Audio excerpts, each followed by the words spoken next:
wanted to make sure I had the green light.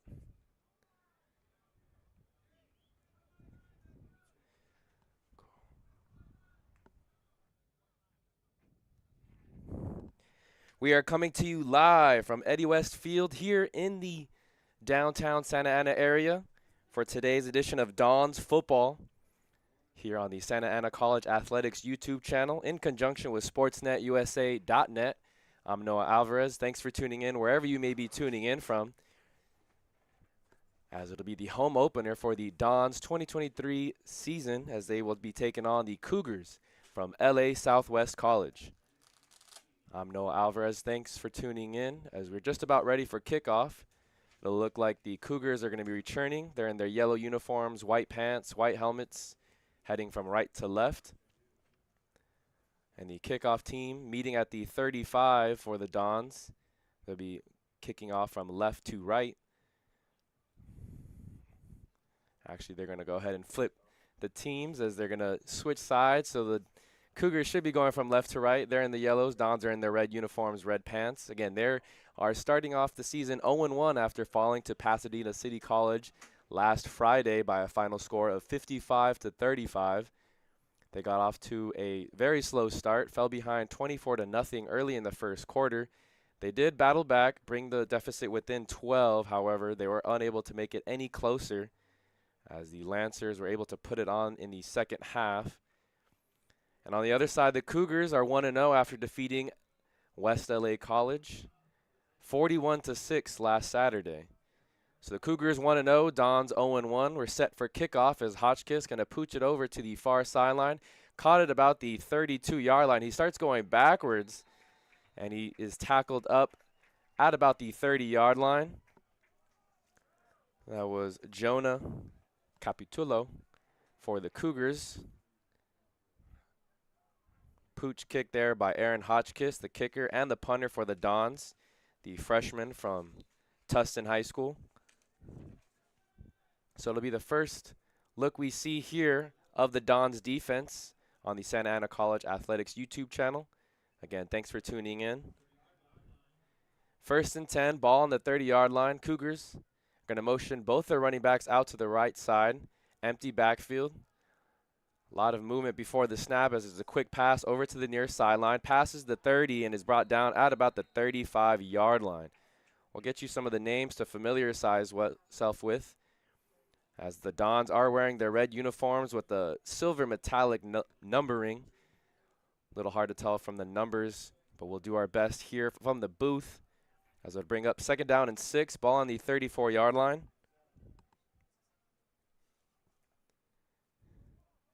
Dons come out with 3 down linemen, one of them being Blaze Iglesias. He's lined up head up over the center.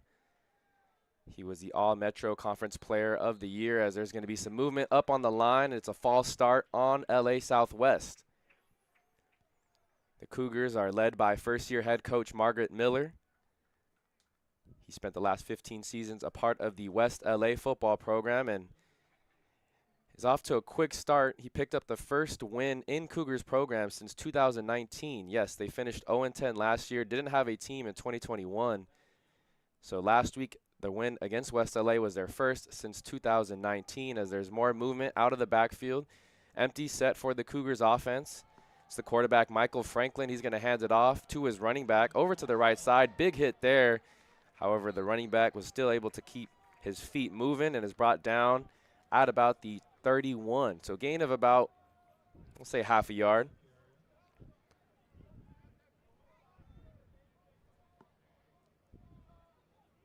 Looks like Makai Gutan is the starting running back for the Cougars on the afternoon. It's a very hot day. Temperatures at 90 degrees at first kickoff.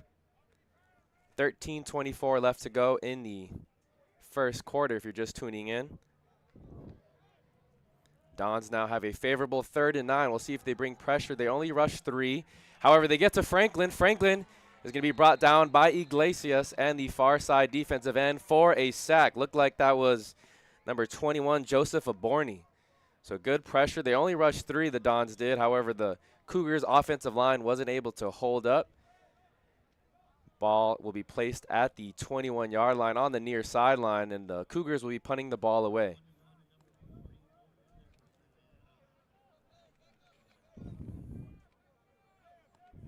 Returners, 2 returners back for the Dons. One standing at about the 42, the other one standing at the 47. I believe that is Saucedo and Vasquez. Note, hard to see those gray metallic numbers.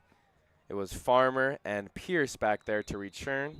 2 receivers on the roster. And this will be the first we see of the Dons offense. Again, you are watching Dons football here on the Santa Ana College Athletics YouTube channel in conjunction with SportsNetUSA.net.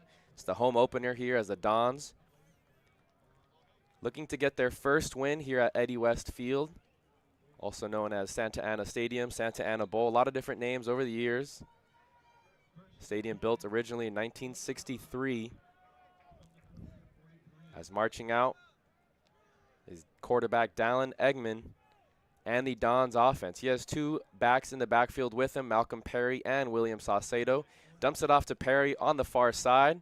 Gain of about 7 as he's pushed out of bounds at the 36-yard line.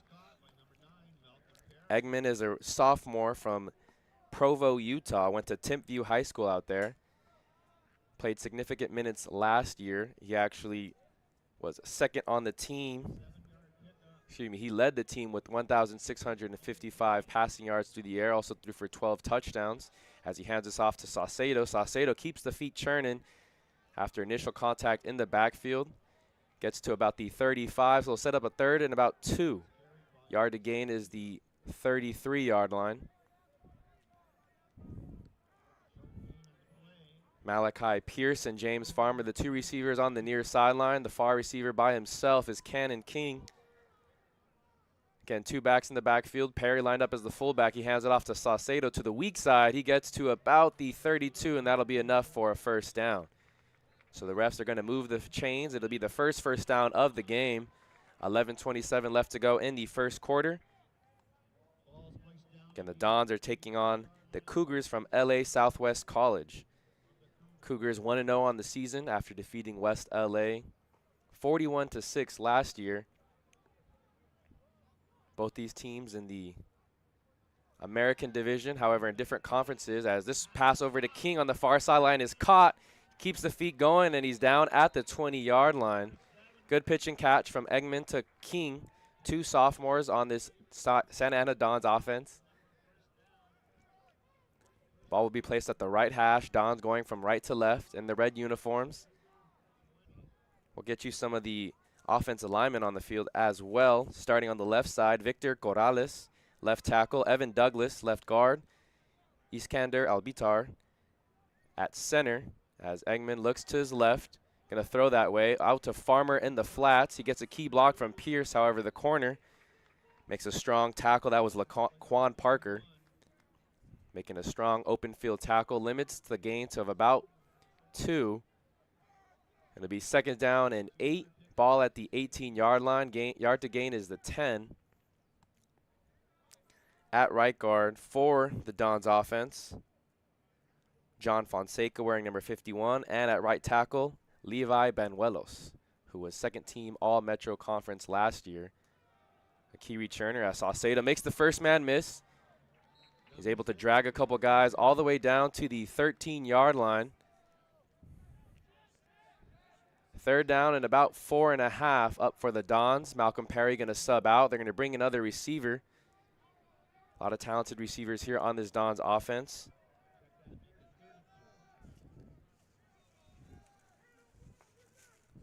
Dons didn't have trouble throwing the ball last week as they were able to get 433 yards through the air as a play action. Eggman looked to his right. No one open. He's going to run. Has some space on the left side, and he's pushed out of bounds at about the 2-yard line. So Eggman able to do it with his feet. Nice job by the Cougars defense, able to take away his initial read over on that far sideline. To bring up 1st and goal from the 3-yard line. Dons looking to strike and start at a lot faster tempo than they did last week. Again, they're 0-1 on the season, falling to Pasadena City College last Friday. As Saucedo takes the handoff on the left side. He has blockers, and he walks into the end zone almost untouched. The first touchdown here at Eddie West Field for today and the 2023 season. As the talented freshman is able to punch it in for the Dons offense. Currently a 6-0 lead pending the extra point. 9:10 left to go in the first quarter. Aaron Hotchkiss lined up and ready to take the PAT. Kick is through the uprights, so it is officially 7-0. The Dons have their first lead of the season. Last Friday, they got off to a very slow start, trailed 24-0 against Pasadena City College. They turned the ball over in their first 3 possessions, 4 of their first 5. So it was a day to forget for Eggman and the Santa Ana College offense, but they're looking to get back on the right track as they have a quick 7-0 lead over LA Southwest College. A reminder, you are watching Dons football here on the Santa Ana College Athletics YouTube channel in conjunction with SportsNetUSA.net.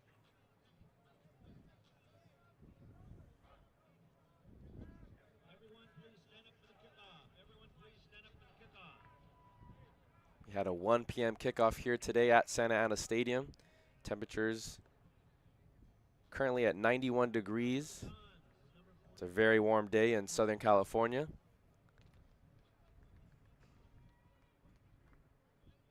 We'll see if that plays a factor for the teams on the field. Both teams didn't warm up as early as you typically see teams. I would say about both teams started their warm-ups about 45 minutes before kickoff. As this is kicked off to the right side, takes a nice bounce at about the 17, and walking right out of bounds with it is Bijan Johnson. So a little bit of miscommunication by the return team. Good placed kick there by Hotchkiss. Strategic move, kicking it over to the sideline. No one wanted it on the bounce. Johnson took it out, but marched right out of bounds with it. So the Cougars offense will start at the 20-yard line. They're heading from left to right. Ball on the left hash.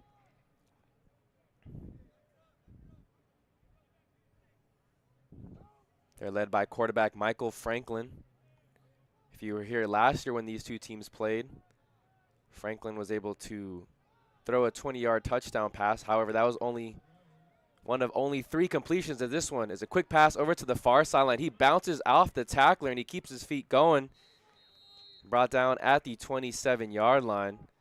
So a good initial pressure there by the corner, I believe on the far side. That's Jason Curl for the Dons. However, he didn't wrap up. And the receiver made a nice move, bounced off the defender, and got about 7 yards on the play.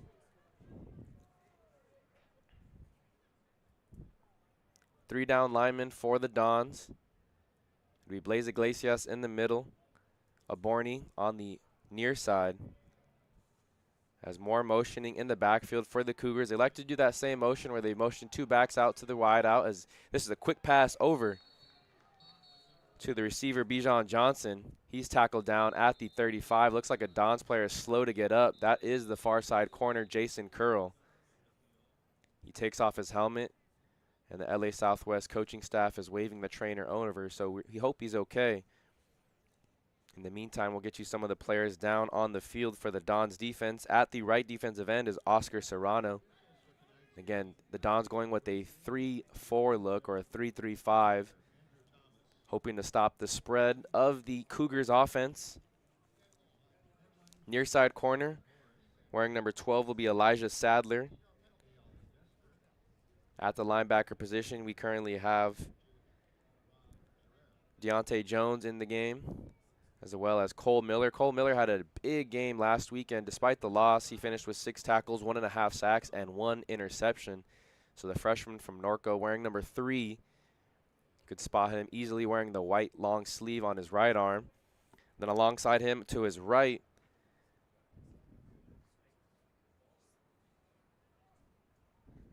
is linebacker David Guerra wearing number 57. In the secondary, you have Markel Mitchell and Dudley Messeline.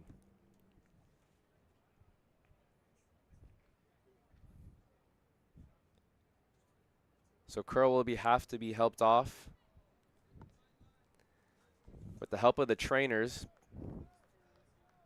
8:18 left to go in the first quarter. Again, you're watching Dons football here on the Santa Ana College Athletics YouTube channel.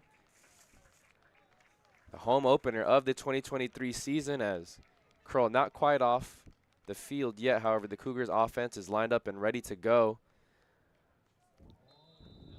Looks like that's Dudley Messeline, who moves to corner now on the far side. So we'll see who's playing safety for him.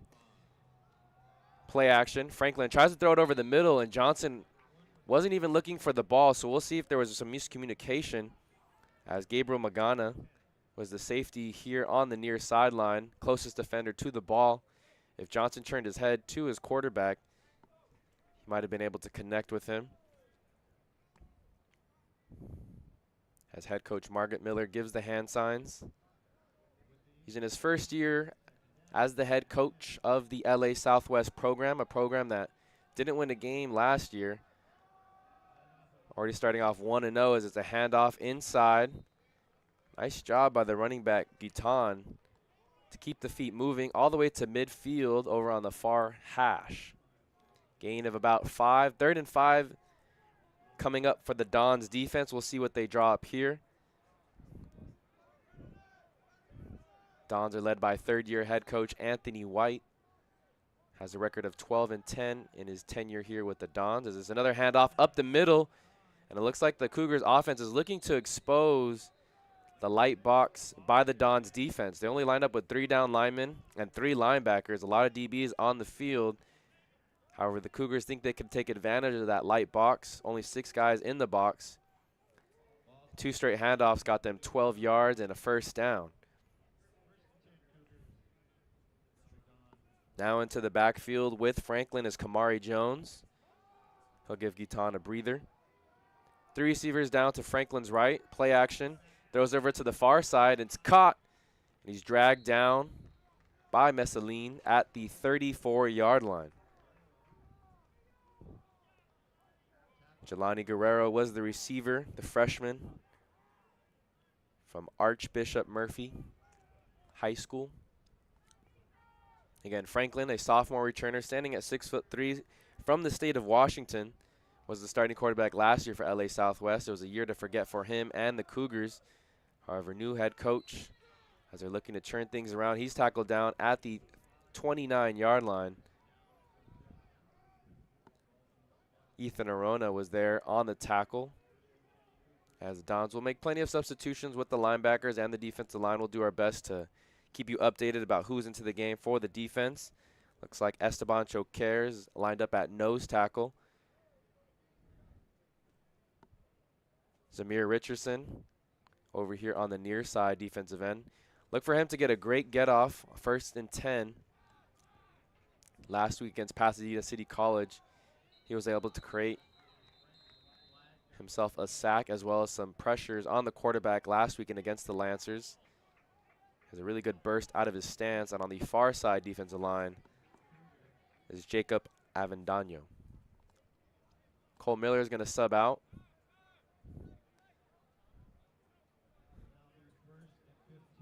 Going to motion Johnson from the right to the left side. It's a bad snap over Franklin's head. He's fighting for the ball. You know that had to hurt on the hot turf as he recovers the ball over on the 47-yard line back in his own territory. But that's going to be a loss of about 20 yards. A yard to gain is the 20-yard line here of the Dons. So 2nd and 33 as there's a timeout on the field by head coach Miller. A reminder, you're watching Dons football here on the Santa Ana College Athletics YouTube channel in conjunction with SportsNetUSA.net. Dons are looking to get their first win on the season, led by first-year head coach Anthony White. You see him down there in the huddle talking to his team. 3rd year with the program, has a record of 12-10. In his first year with the program, led the team to a 7-4 record. Last year, however, they finished 5-5 in All-American in the Metro Conference play. They do have a few key returners on the team, both on the defensive and offensive side of the ball. We mentioned Dallin Eggman and Levi Benuelos on the offensive side. However, Blaze Iglesias, wearing number 40, not in the game right now, but he's a defensive tackle that will rotate. He won Metro Conference Defensive Player of the Year, so look for him to make some noise on the defensive side of things. Currently on the ball right now, Jacob Avendaño,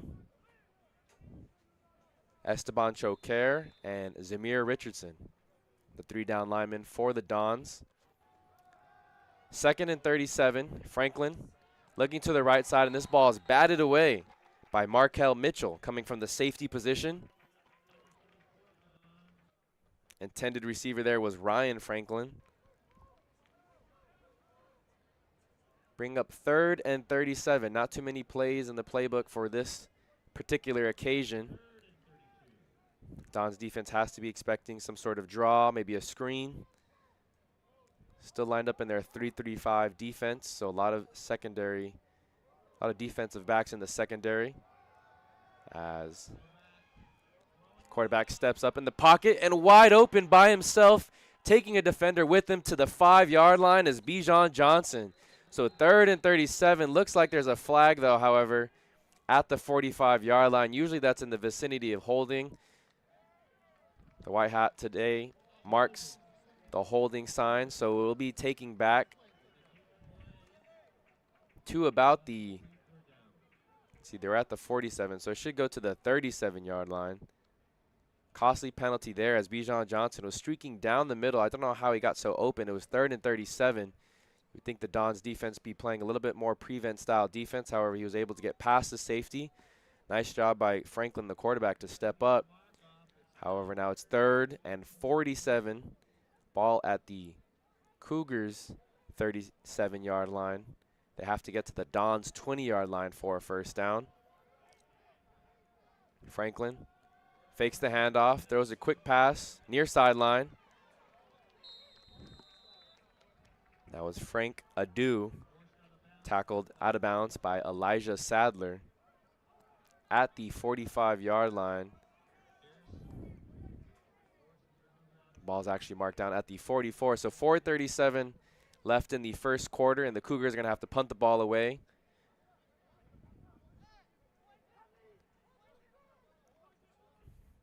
Back deep to return is Farmer and Pierce, 2 receivers for the Dons. It's a high punt, doesn't go very far. The Dons are going to tell their players to get off the field, and this ball is down at the 31-yard line of the Dons. It'll be the 2nd possession we see of the Dons offense. A reminder, you are watching Santa Ana football here on the Santa Ana College Athletics YouTube channel. Thank you for tuning in wherever you may be tuned in from. It's a beautiful day for college football.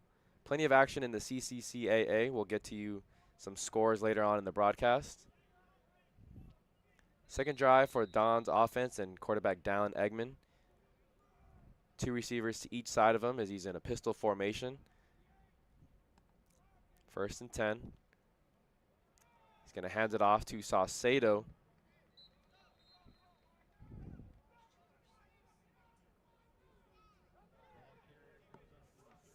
Brought down by Dominic Connor over on the defensive side. The Cougars go with 4 down defensive linemen, 2 linebackers, so 4-2-5. Dons now split 3 receivers out to the far side of the field. He's looking near side, however. He has Malachi Pierce, who has a step on his defender, and he makes the grab over the defensive back. He's brought down at the 24-yard line. Good pitch and catch. We saw a little bit of that last weekend, too. Both Eggman and Pierce were able to connect on 3 touchdowns. All 3 were long, explosive plays as they hustled to the line quickly. Ball placed down at the Cougars' 25-yard line. Don's looking to strike again quickly. 3 receivers to his right. Again, going to look to Pierce on hit by himself. This one thrown out of bounds. Good coverage there by Laquan Parker. He was the man that Pierce beat on the previous play. Pierce is a talented freshman from Edison High School. A lot of youth on this Santa Ana Dons offense, however, very talented youth, which we'll get into a little bit later. William Saucedo, the running back, moves over to the right side of Eggman as there's 3 receivers over to his right. Hands it off to Saucedo. Saucedo makes the first defender miss, passes the 10-yard line, and is brought down at the 6. The freshman from Yorba Linda High School. able to get things rolling for the Dons offense. Last week, they weren't able to get the ground game going. That really hurt them. Obviously, it's hard to do so when you're down 24-0 very quickly. But the Dons only had 64 yards rushing last week against Pasadena City College. I think one of the keys to the game is establishing the run so they're not always forced to pass. As they come out with two backs in the backfield, Perry's wide open in the flats, and he makes the catch in the end zone, hit hard. However, he's able to hang on. It's a pitch and catch from Eggman to Perry, who was lined up at the fullback position. He goes out into the flats, and it's the second touchdown of the afternoon for the Dons offense.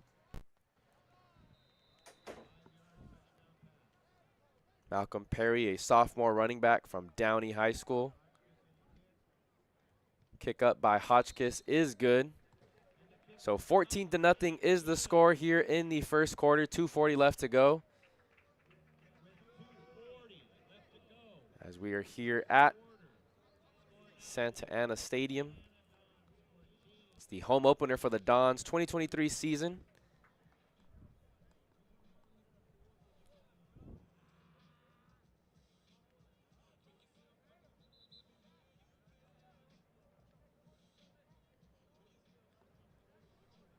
So as you see there on the scoreboard, 2:40 left to go in the first quarter. Again, big thank you to our sponsor, Cal Empire Engineering. Cal Empire has been one of the biggest supporters of Santa Ana College athletics for the last few years. They're a leader in all facets of underground construction, specializing in horizontal directional drilling solutions. For more information, please visit calempire.com. So Hotchkiss and the kickoff team for the Santa Ana Dons have the ball placed on the 35. Back deep to return is Bijan Robinson as it's a squib kick right up the middle. Recovered very quickly by Angel Bermudez, but he took a shot there. Like one of the linebackers of the Dons. David Guerra was at one able to lay the boom as he was able to recover it quickly. However, the Cougars will start on the plus side of the 50. Ball on the 46-yard line. Only a second came off the clock there, so 2:39 left to go in the first. Dons are back on defense in their 3-3-5. First we're seeing of Christian Gabb. He's over on the right side playing linebacker as it's a shovel pass to his receiver. Well, was his running back in the backfield? That was Makai Guten. Guten tacking down out the 40-yard line of the Dons. Gain of about 6. Little trickery there. The Cougars have had success moving the ball on the Dons. However, a bad snap and some costly penalties have limited their ability to drive down and score, as there's another errant pass there by Franklin. There was some pressure in his face, and looks like he rushed that throw over to his receiver, Bijan Johnson, on the right side. Bring up 3rd and 4. Yard to gain is the 36-yard line.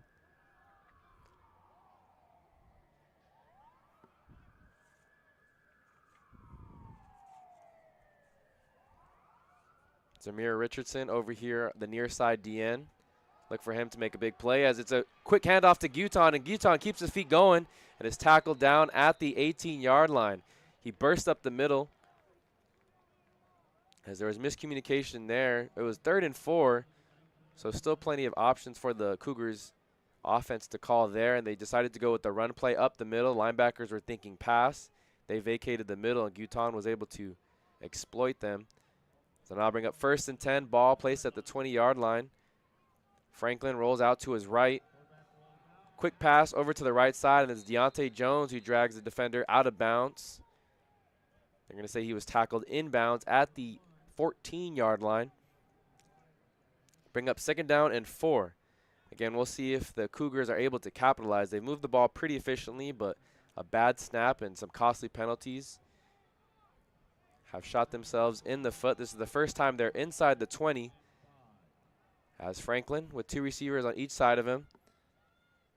Kamari Jones is the running back in the backfield. They're going to motion Johnson over to the left side, and they're going to call a false start. The referee on the far sideline calls it a false start. So march the offense back 5 yards to the 19-yard line. Could be that the motion man, Johnson, was flinching just for a half second before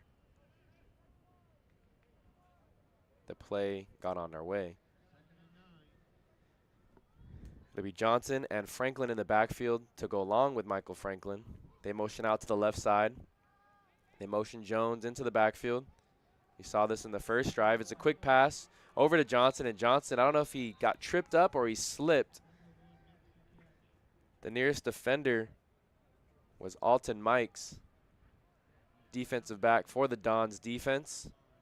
We have some more substitutions to tell you about as Ethan Arona, linebacker, checking into the game, as well as Deontay Jones wearing number 45. Dudley Messeline is the corner on the far sideline. We haven't seen Jason Crow return to the field since getting banged up early in the first. 6 seconds left. They're able to get this snap off as Franklin, now in trouble, going backwards, looks for someone down the field, and he was trying to hit his receiver. He got hit late, too, out of bounds by Blaze Iglesias. No flags have been thrown. Closest receiver in the vicinity was Jelani Guerrero.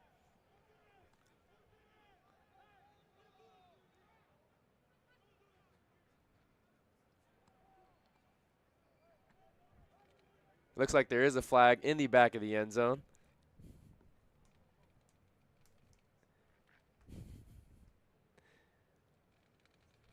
So the referees are going to make the call. It's a defensive holding penalty on the defensive back. Might have been Dudley Messeline who was there on that side. And so in return for the second quarter of action, it'll be a new set of downs for the Cougars offense. Remember, in college, it's not a placement foul like it is in the NFL. It was holding, too, so not defensive pass interference. They're going to go half the distance to the goal. Ball will be placed at the, 9-yard line over on the far sideline. And because it's the end of the quarter, they're going to flip sidelines. So we'll be right back after a quick break.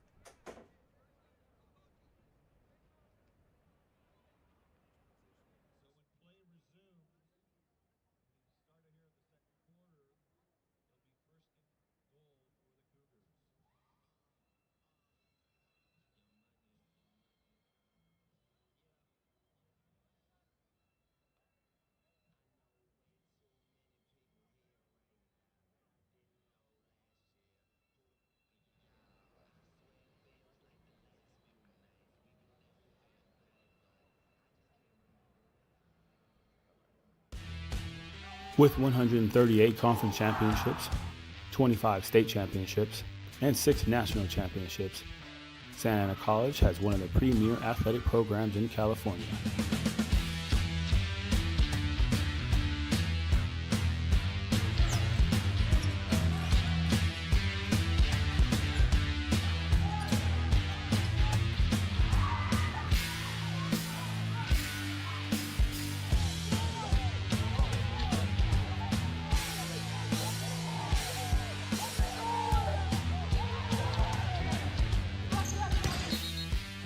With your help.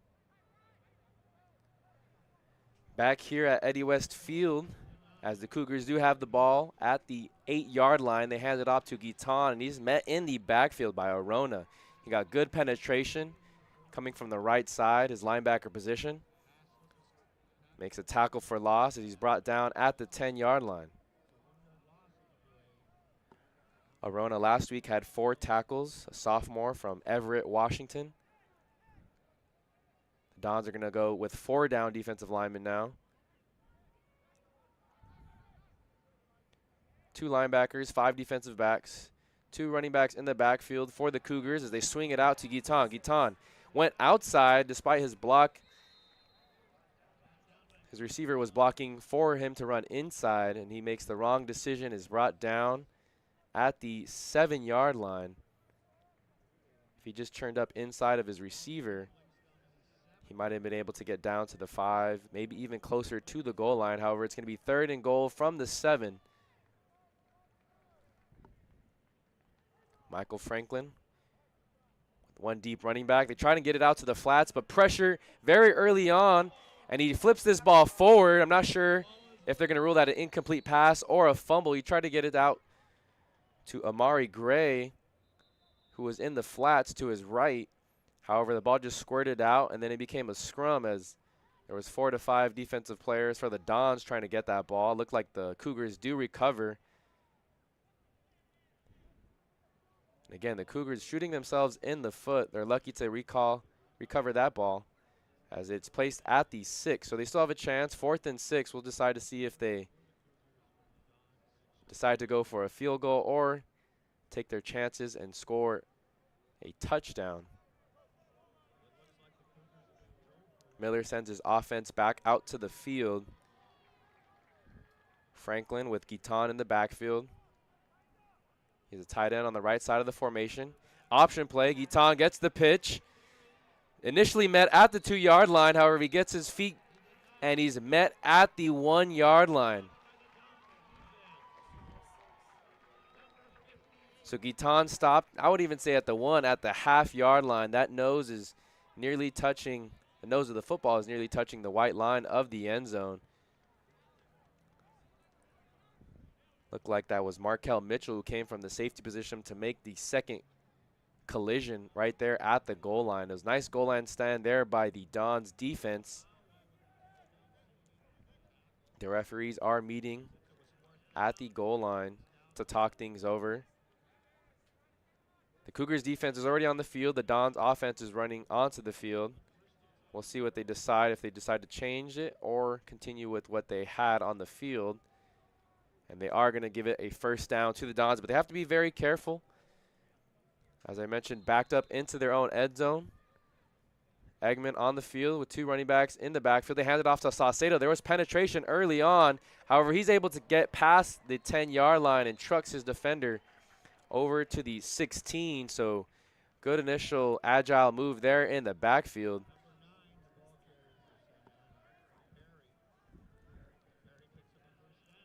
It was actually Malcolm Perry, the man who received the handoff there.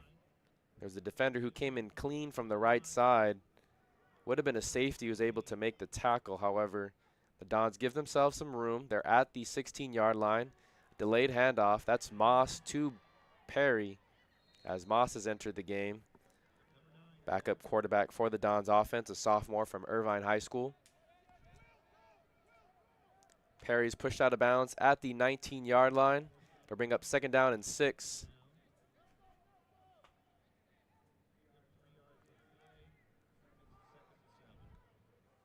Pierce and Farmer, 2 receivers down here on the near sideline. King, the lone receiver, on the far side. Ball on the left hash. Dons going from left to right. Handoff up the middle to Saucedo. Saucedo bounces outside, crosses the 30, and is pushed out of bounds. And Saucedo had a few words to say to the Cougar defender. Saucedo, one of the many talented freshmen on this team. He helped the Yorba Linda Mustangs win the CIF championship last year at the Division III level. They went on to state as well. However, they lost in the 2nd round of state last year. As Saucedo now with the Dons in his first year. The lead running back as he takes another handoff for about a 2-yard gain over to the left side. We'll also see a little bit of Owen Smith, a freshman running back from El Medina. He helped the Vanguards last year go 11-1. So 2 very talented running backs in the backfield for the Dons offense this year. As Saucedo stays in the game, he's directly behind Beck Moss. Moss looks to his right, pump fakes, tries to hit a receiver over the middle, and it was nearly intercepted by Jonathan Edwards, the safety. It was right to Edwards, and it looked like the receiver, Josiah Washington, did a nice job of being able to put his shoulder into Edwards, forcing that ball to come loose. New defender comes in for the Cougars, and he has a yellow helmet despite the rest of his team having a white one. Love seeing that at the community college level as Moss is going to roll out to his left, and it's caught by King on the sideline with the defender draped all over him. He's down at the 47-yard line.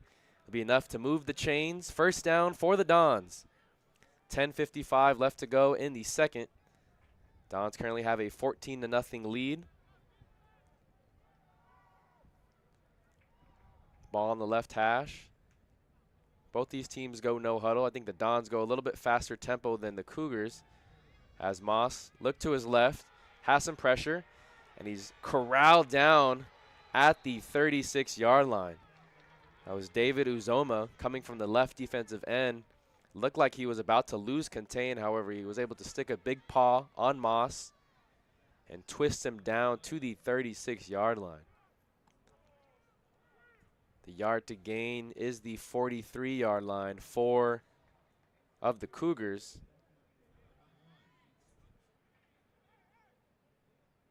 So 2nd down and 21 for Moss and the Dons offense. 3 receivers over to his left. Saucedo, the deep back. Moss looks over the middle. Gets it to his receiver, Washington, and he's tackled down at the 46-yard line. Washington is one of those receivers that rotates plenty. Because they go no huddle, they run so many offensive plays. The Dons do rotate plenty of guys at the receiver position, just like they rotate plenty of linebackers and defensive linemen on defense. So it brings up 3rd down and 11. Moss again with 3 receivers to his left. He's going to look that way. They're going to set up screen, and this one over the head of Saucedo, who did have a few blockers in front of him. It's a hard pass to time because as you allow the defensive line and the pressure to come in, you have to dump it over their outstretched arms and into the arms of your running back or receiver, depending who you're running the screen to. Moss unable to successfully do it there, as it'll bring up Aaron Hotchkiss, the first time we're seeing him punt the ball today. Good defensive stand there by the Cougars. Again, that was set up by Uzoma's sack. Loss of 12 yards on the sack that put them behind the 8 ball. It's a long punt as Johnson has to retreat back to the 7-yard line. He has no blockers in front of him, and he's tackled down at the 14. So beautiful punt there by Hotchkiss, the freshman from Tustin High School. As the Cougars will start this possession from the 14-yard line. A reminder,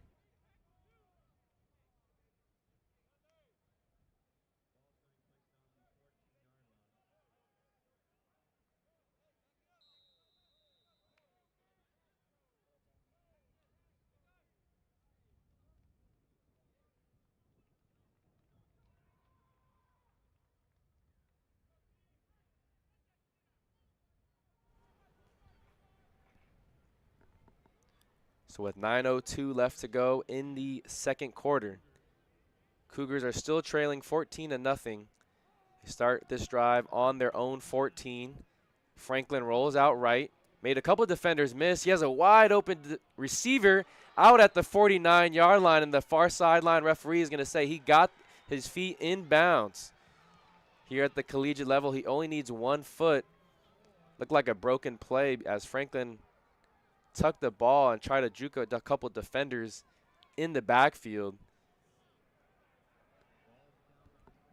And he was able to get it to his receiver, Ryan Franklin, who was all by himself. So ball at their own 49-yard line. Cougars going from right to left. Franklin with Guiton in the backfield. It's a shovel pass, and he's upended by the safety, Gabriel Magana. 2nd down and 4. Seems like every time the Dons go with the 3-down linemen, the Cougars are able to gash them up the middle, whether it's just with the simple blast run play or with the shovel pass like you just saw there. They ran that 3 times already now. Franklin again with Guiton in the backfield. He hands it off to Guiton. Guiton runs into his own lineman. Good job there by Arona to hang on to his legs. He's brought down at the 43-yard line. 3rd and about 2 yards for the Cougars offense. They're still scoreless. 7:35 left to go in the second.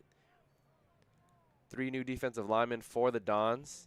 Blaze Iglesias in the middle. to go along with Aborni and David Guerra on the far side. 3 receivers to Franklin's left. Option play. Pitches it out to Jones. Jones makes the first defender miss and is brought down out of bounds at the 30-yard line.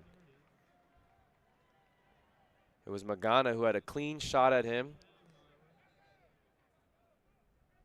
at about the 37-yard line. If he had made that tackle and driven him backwards, the Cougars might have been set up for 4th down. However, a very agile move by Jones to lose Magana and get the first down. They'll motion a receiver from the right side to the left side. Again, another shovel pass, this time to Jones, and good initial penetration there by Arona. I believe that's Arona again coming from the linebacker position, wearing number 15.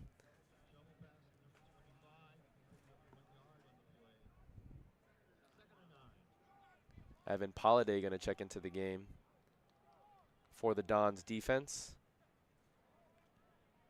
2nd down and about 9. Ball at the 29-yard line. Cougars hand it off to Jones. Jones met in the middle of the field. A Cougars player lost his helmet. I believe that was number 72, Chris King. Saw a helmet fly off the field. I believe at all levels, when you lose your helmet, you do have to sit out one play. And there's another lineman who's limping off the field too for the Cougars. So a couple of linemen down for this next play. Justin Martinez is going to limp off the field under his own power.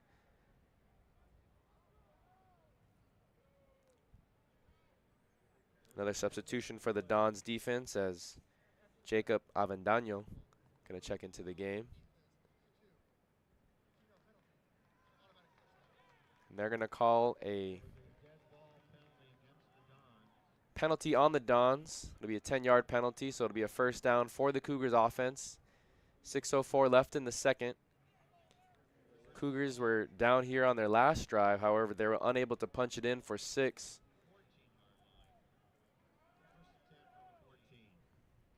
We'll see if quarterback Franklin has better decision making.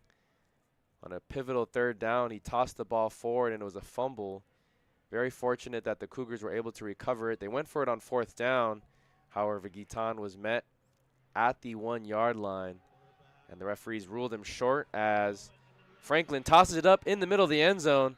Looks like it's broken up by the safety. The intended receiver was Bijan Johnson.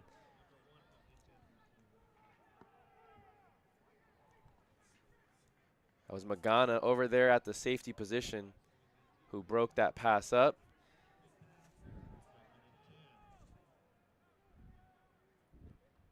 Checking in at linebacker for the Dons is Baden Tanakawa, wearing number 58. 2 backs in the backfield with Franklin. It looks like the Dons are going to call timeout before the snap. So when we come back, 2nd down and 10, ball on the Dons 15-yard line. Cougars have a chance to score. We'll see what they do with 5:29 left to go in the 2nd quarter. We'll be right back after this commercial break. With 138 conference championships, 25 state championships, and 6 national championships, Santa Ana College has one of the premier athletic programs in California.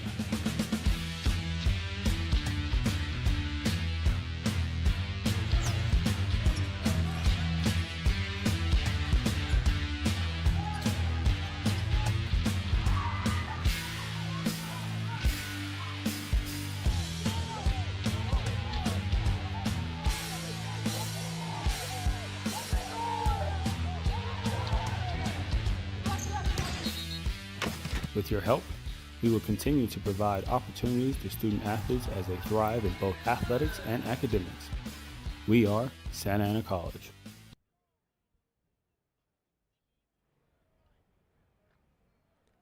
Back here at the Santa Ana Bowl as the Cougars have the ball at the 15-yard line. 2nd down and 10 as the Dons defense looks to hold him. They hand it off to Castillo.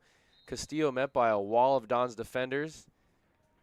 Brought down after a gain of about 2. Rule him down at about the 12-yard line. So a 3rd and about 8 coming up for the Cougars as they look over to the sideline. Dons go to 4 defensive linemen as they look to prevent the Cougars from scoring for the 2nd drive in a row. Franklin looks over to his left. He has a receiver down at the 2-yard line after that big hit. That was Messeline who laid down the big hit at the 2.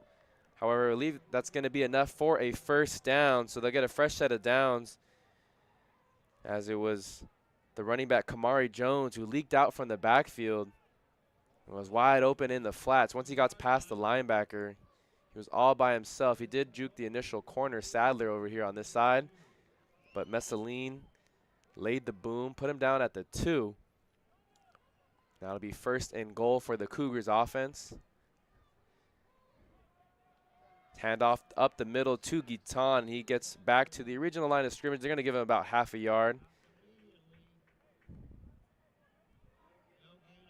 Blaze Iglesias in on the stop, as well as Choquer, who's into the game. 2 defensive tackles.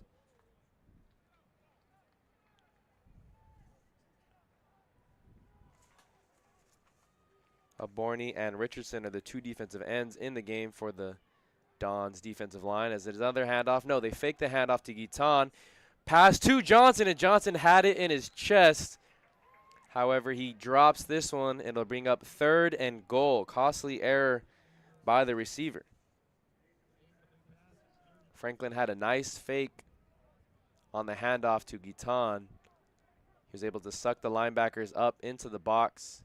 Had a wide open receiver streaking across the back of the end zone. We'll see what they draw up here on this 3rd and goal. Ball still on the 2-yard line.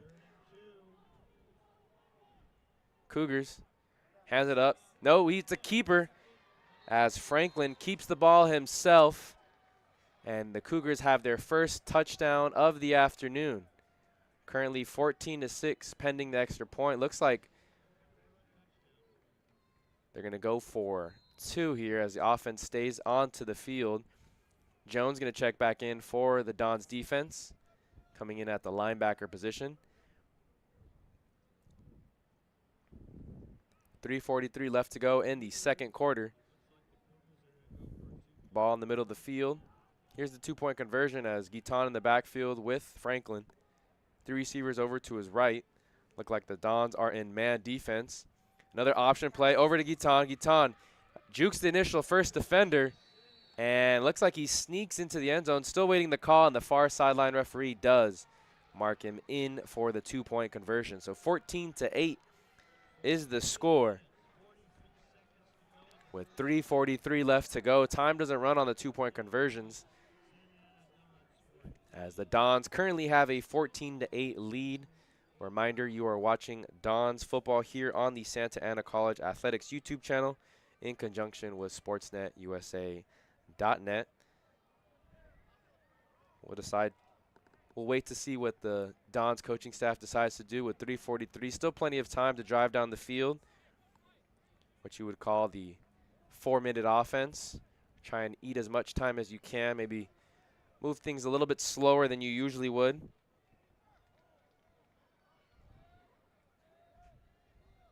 As Coach White looks to get his 1st win of the 2023 season. In his 3rd year with the program, the kickoff is to the 25-yard line. Looks like Farmer gets the reception, and he's all the way down the far sideline, passing the 20. Only 1 man to beat, and he's not going to get him as Farmer's in for a touchdown on the kickoff. However, there is that yellow piece of laundry there on the 37-yard line. So it looks like this one's going to come back. It's a holding penalty on the Dons special teams.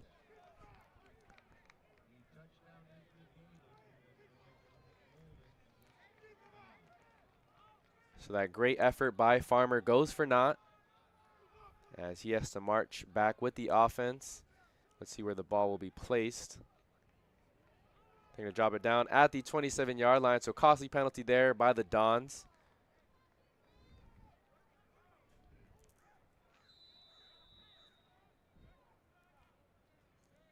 Ball will be on the left hash.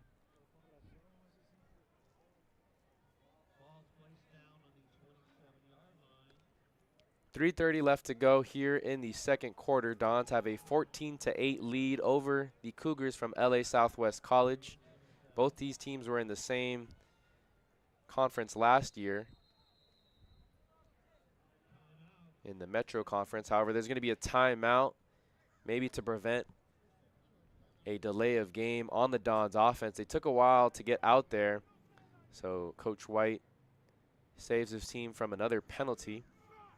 White is in his third season with the Dons, and if you're a fan of high school football in Orange County, you might recognize the name, as he spent 7 years with Buena Park High School and really revamped that Coyote program. He did something that many Freeway League coaches have tried but failed to do in the past, I don't know, decade or so, is he stole a league championship from Coach Mazzota at La Habra back in 2017. His Buena Park Coyotes went 9-1, 5-0 in league, as they were able to defeat the La Habra Highlanders. The first time they had lost a game in league in 47 games. They had a 47-game winning streak. So while White was at Buena Park, he did great things over there, produced a couple players to the NFL as well. As we now have 1st and 10. Eggman hands it off to Saucedo, and he juggles this one, and it's immediately tossed up into the air. Saucedo has a few words for Eggman. Wasn't sure if there wasn't a clean handoff there. There was a little bit of pressure into the backfield. However, the Dons shoot themselves in the foot. And it'll be great starting field position for the Cougars, who have driven the ball well the last 2 times. They got stopped at the 1-inch line 2 drives ago, and they were able to punch it in for 6 and get a 2-point conversion in their last drive. So we'll see what they do here. Dons go with 4 down defensive linemen. Blaze Iglesias into the game along with Choquer, Oborny,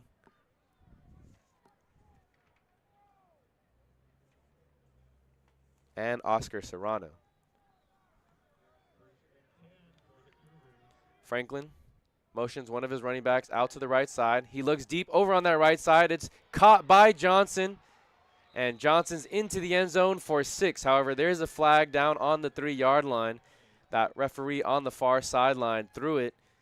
Usually that's in the vicinity of defensive pass interference or a defensive holding.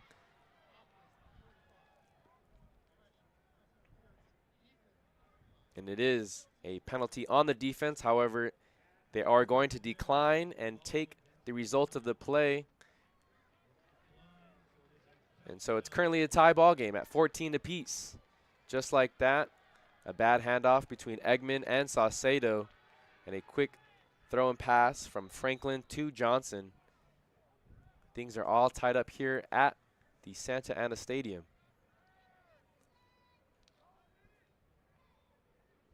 Looks like the Cougars are going to go for 2 once more. It'll be Kamari Jones in the backfield with his quarterback Franklin. 3 receivers over to his left. Frank Adu, the lone receiver on the right side. Now they're going to motion Johnson out there to the right. He looks over to the left, over to the middle, and over 2 Dons defenders. He was able to fit that ball somehow, some way to Guerrero. But there is a flag, I think, on the 14-yard line. Personal foul, roughing the passer. So a late hit on one of the Dons defenders. However, it doesn't matter. Result of the play is a 2-point conversion, and the Cougars are quickly now up 16-14. So in the span of less than a minute on the game clock, but in the span of about 10 minutes in real time, the Cougars have gone down from down 14-0 to 16-14. Still plenty of time for the Dons to drive down and score. We'll see if they can make another big play happen on the kickoff return. James Farmer was able to get into the end zone last kick return. However, there was a holding penalty on one of the return men. It'll be Farmer and Saucedo back deep. And because of the roughing the passer penalty on the 2-point conversion, the penalty will be assessed on the kickoff.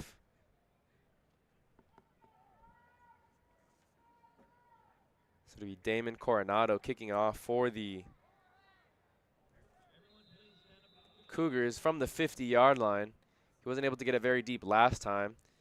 This time he pushes Farmer a few steps back to the 4-yard line.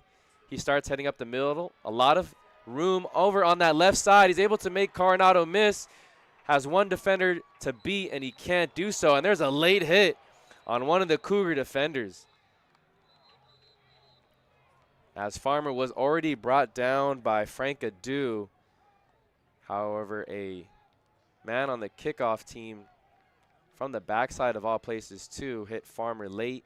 They throw a flag, so tack on 15 more yards. Things were a little chippy, but the referees were able to separate the two teams very quickly. As it stands, ball currently at the 34-yard line. They would do 15 yards after the return.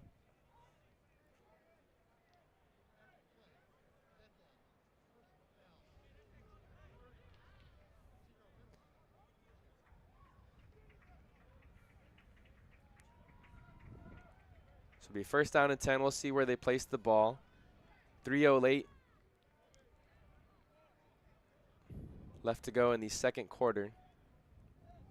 Ball will be placed down at the 19-yard line on the left hash as the Dons offense still huddled up here on the near sideline. Both Eggman and Sacedo are back into the game. On their last offensive play, they were unable to get a clean handoff. It was dropped on the ball and recovered by the Cougars defense, but now they have great starting field position here at the 19. They're already starting in the red zone. 3 receivers down to the right: Pierce, Washington, as well as Hart. King, the lone receiver on the far side. 4 down defensive linemen for the Cougars as Engman wants to look to his right. Throws an errant pass right to the defender, as that's back-to-back possessions now that the Dons have made costly turnovers. That is Edwards who makes the interception. Engman was rolling out to his right. Wasn't sure if he tried to throw that one out of bounds or to his receiver who was trending up the field.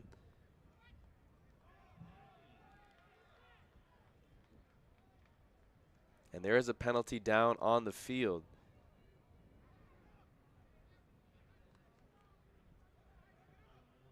It was a sideline warning penalty, so no yards will be assessed. It'll be now Cougars ball on their own 19. So just like that, the last 2 plays have been 2 turnovers. That was one thing that the Dons didn't do a good job of last week against the Lancers of Pasadena City College. In 3 of their first possessions to start their game, they turned the ball over. In 4 of their first 5 possessions, Eggman ended the game with 5 interceptions. Got to protect the ball better than that, especially when you have great field position and you want to score before the first half comes to an end, as there's a flag. Looks like it's a delay of game penalty on the Cougars. Both these teams taking their sweet time trying to call plays after changes of possession. Not sure if the coaches are aware of the play clock sitting at the top over here on the right side of the field. 3:01 left to go in the second quarter. Dons only rushed 3. It's a quick pass. Johnson drops this one. Would have been caught at the 15-yard line. He had about 3 yards before the defender was closing in on him. Defender in coverage was Evan Polladay.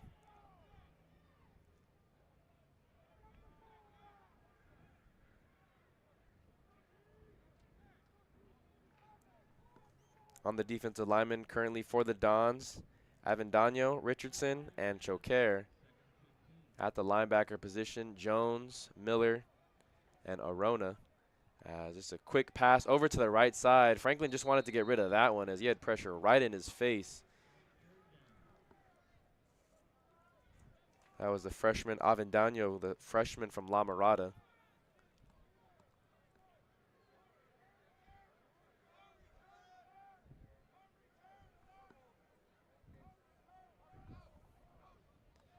So 3rd and 15, 2:54 as 2 incomplete passes, haven't run that much time off the clock. We'll see what they do in this particular situation. Franklin drops back. Don's only rushed 3. He's looking to air it out deep. This is right to Messalin as he intercepts the ball at the 46-yard line. He's over on the far sideline, breaks through the first tackle, tries to just run over the second guy, and he gets uplifted at the LA Southwest 37-yard line. No flag thrown there as Adu did kind of slam Messalin onto the ground after the initial tackle. Messalin really tried to sell that one. However, no flag was thrown. He was tackled by Frank Adu, number 14. So it'll be 1st and 10 for the Dons. These teams trading turnovers back and forth. 3 receivers down to the right as Engman in the backfield with Saucedo. Let's see if Engman could be a little bit more careful with the ball on this drive. He looks to the left. Quick pass to King, and that hit him right in the hands. However, he drops it. There was a defender in the vicinity closing in on him quickly. Angel Bermudez over on the far side. Corner on the near side is Laquan Parker. Corner in the slot, Noah Evans, wearing number 27, also has the yellow helmet. 2 receivers to each side of Engman. Pierce over on the slot on the right side. Engman, deep drop back. He looks to get it deep to Pierce, and he makes the catch, a spectacular catch over the corner. That was Parker in coverage. It looked like Parker had 100% chance to grab that ball, but Pierce just kind of came in from behind him and stole that ball right from the top of his helmet. That was a really impressive catch there by Pierce. And just like that, the Dons retake the lead, 20-16, pending the extra point. Already a lot more competitive and a lot more offensive game than last year's meeting between these two teams. On October 15th last year, these two teams played. However, the Dons took care of the Cougars relatively easily as they won by a score of 49-6. This year, we're not even at halftime yet, and things are already close at 21-16. He missed it. He missed the extra point, so it's 22-16. Missed extra point there by Aaron Hotchkiss.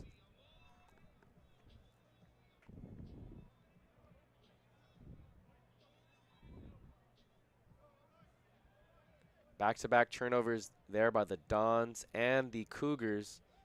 It was a costly interception there by Eggman, but shortly after, quarterback for LA Southwest, Franklin, just threw it up, and Messalin was able to come down with the interception.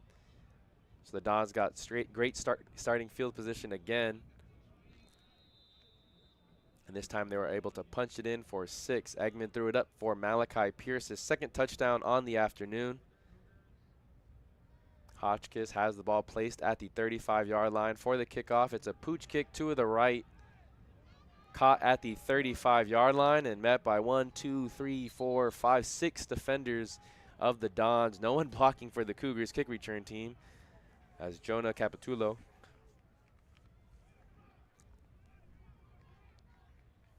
got a gain of about 1 on the return. So 2:21 left to go. Really, these last 4 to 5 possessions for both these teams haven't taken a lot of time off the game clock because there's been a lot of turnovers, incomplete passes.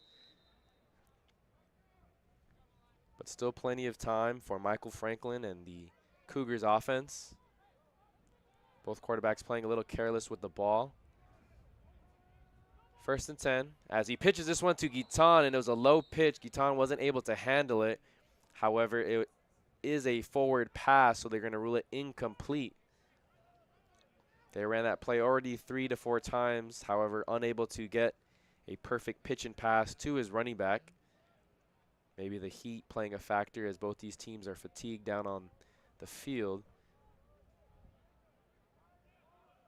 Temperatures have peaked a little bit now at 92 degrees. It's a handoff to Castillo. Castillo slashes his way to the 40, about the 39-yard line. So 2nd and about 6. brought down by Evan Palady.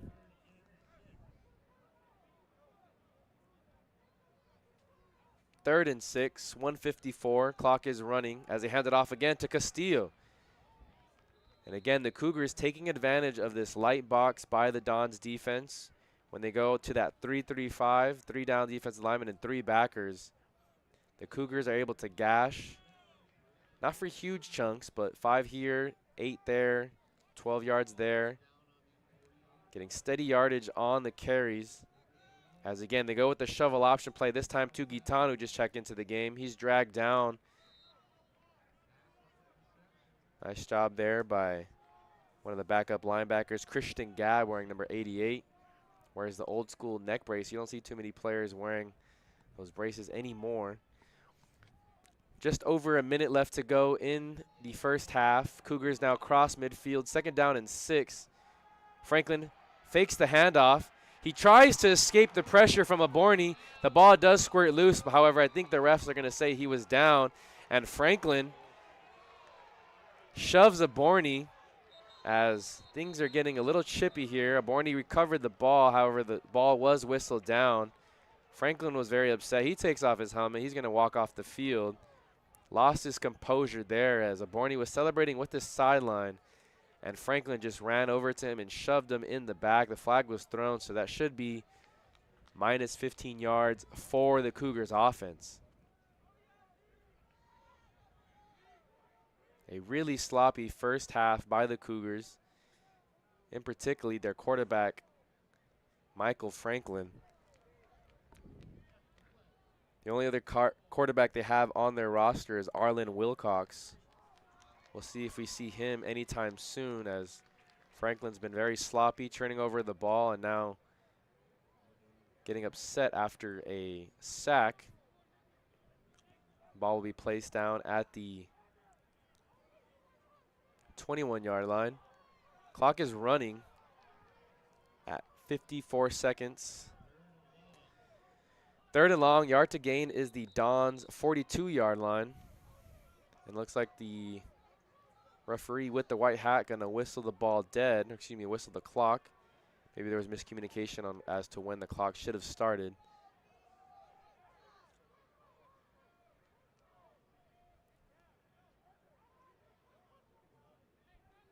Five defensive backs playing very deep for the Dons. A few of them lined up at their 45-yard line. Dudley Messeline, the corner on the near side. Markel Mitchell, the safety. In the middle of the field is linebacker Jones. Safety on the left side is Magana. And the corner on the far side is Elijah Sadler.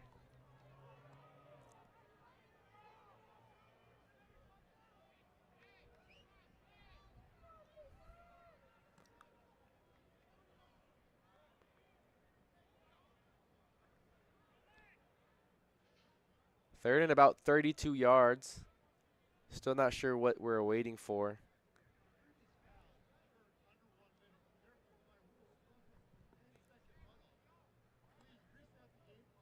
As they're going to reset the game clock down on the field. Game clock currently says 47. Can't hear exactly what they're asking for. As there's some miscommunication between the referees down on the field and the people up in the box. So as we get that figured out, a reminder, you are watching Dons football here on the Santa Ana College Athletics YouTube channel in conjunction with SportsNet USA.net. We'll take a quick commercial break as they figure out the time on the clock. With 138 conference championships, 25 state championships, and 6 national championships, Santa Ana College has one of the premier athletic programs in California.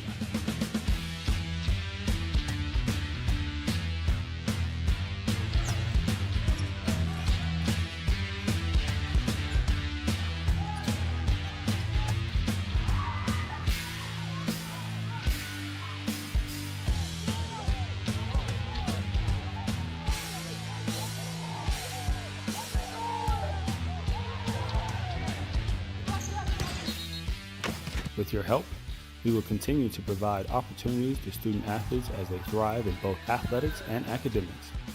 We are Santa Ana College. Back here at Santa Ana Stadium, 49 seconds left to go in the second quarter. Franklin going to look to his right, gets it out quickly to Adu. Adu has a few blockers, but however, he's chased from behind by Christian Gabb from the linebacker position. So we'll see the play clock and the game clock are about even, maybe a second and a half differential. I don't think the Dons are going to take a timeout here to preserve any time left on the game clock. So it looks like both teams are going to be satisfied just going into halftime with the score as it is, 20-16. Actually, I don't think they need to get that last play off, as both teams hit the sideline. Your score at the end of the first half, Dons over the Cougars, score 20-16 here at Eddie West Field. Reminder, we'd like to thank our sponsor, Cal Empire Engineering.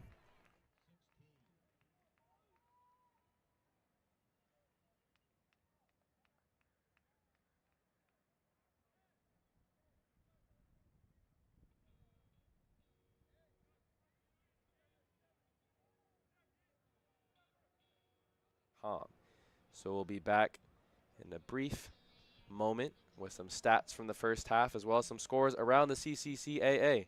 Again, thanks for tuning in to Dons Football. We'll be right back. With 138 conference championships, 25 state championships, and 6 national championships, Santa Ana College has one of the premier athletic programs in California.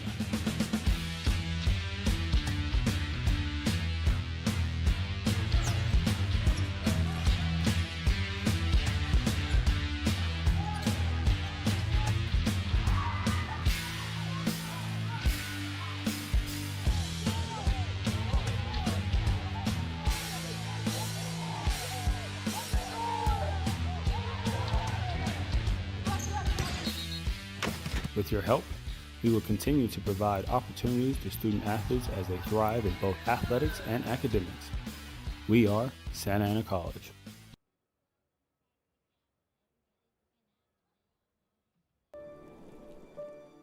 Life doesn't change overnight. It takes effort and dedication. It takes learning new skills and putting yourself and loved ones first. At Santa Ana College, you can complete a full-time accelerated online program in just 2 years. Choose a program that meets your needs and changes your educational dreams into a well-deserved reality. Building the life you want means taking a first step. Start your journey at Santa Ana College. Where it leads is up to you.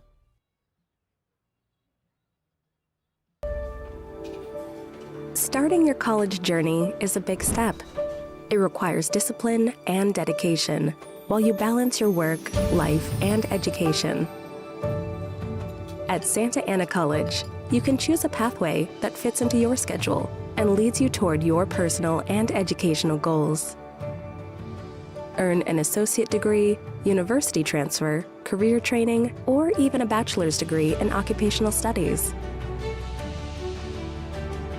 With classes available both in person and online. Gain the professionalism and confidence you need to further yourself and your career, and become a bigger part of your community. Wraparound services are available to fit your needs and provide all the necessary tools to achieve academic, personal, and career success. Start your journey at Santa Ana College. Where it leads is up to you. With 138 conference championships, 25 state championships, and 6 national championships, Santa Ana College has one of the premier athletic programs in California.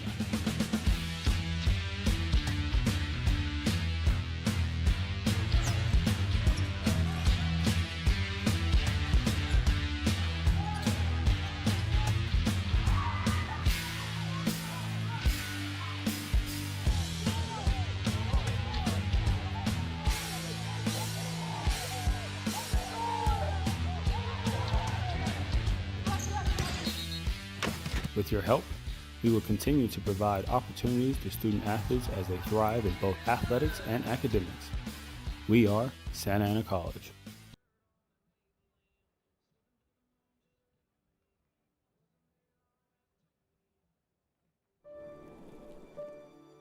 Life doesn't change overnight. It takes effort and dedication. It takes learning new skills and putting yourself and loved ones first. At Santa Ana College, you can complete a full-time accelerated online program in just 2 years. Choose a program that meets your needs and changes your educational dreams into a well-deserved reality. Building the life you want means taking a first step. Start your journey at Santa Ana College. Where it leads is up to you.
Starting your college journey is a big step.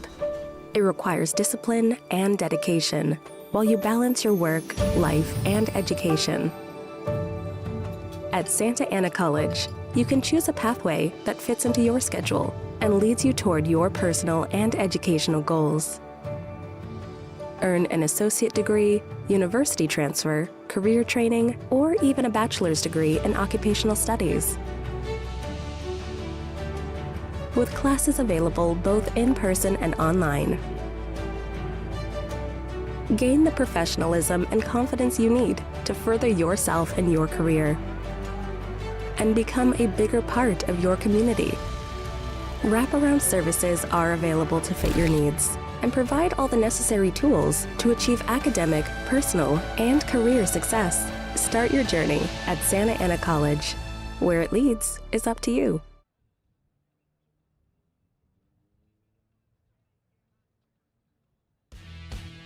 With 138 conference championships, 25 state championships, and 6 national championships, Santa Ana College has one of the premier athletic programs in California.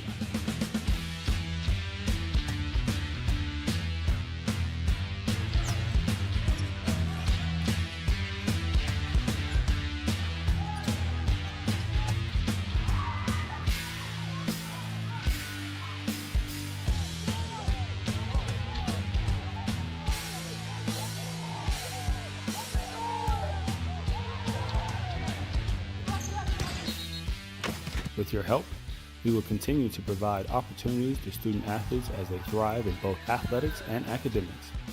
We are Santa Ana College. Life doesn't change overnight. It takes effort and dedication. It takes learning new skills and putting yourself and loved ones first. At Santa Ana College, you can complete a full-time accelerated online program in just 2 years. Choose a program that meets your needs and changes your educational dreams into a well-deserved reality.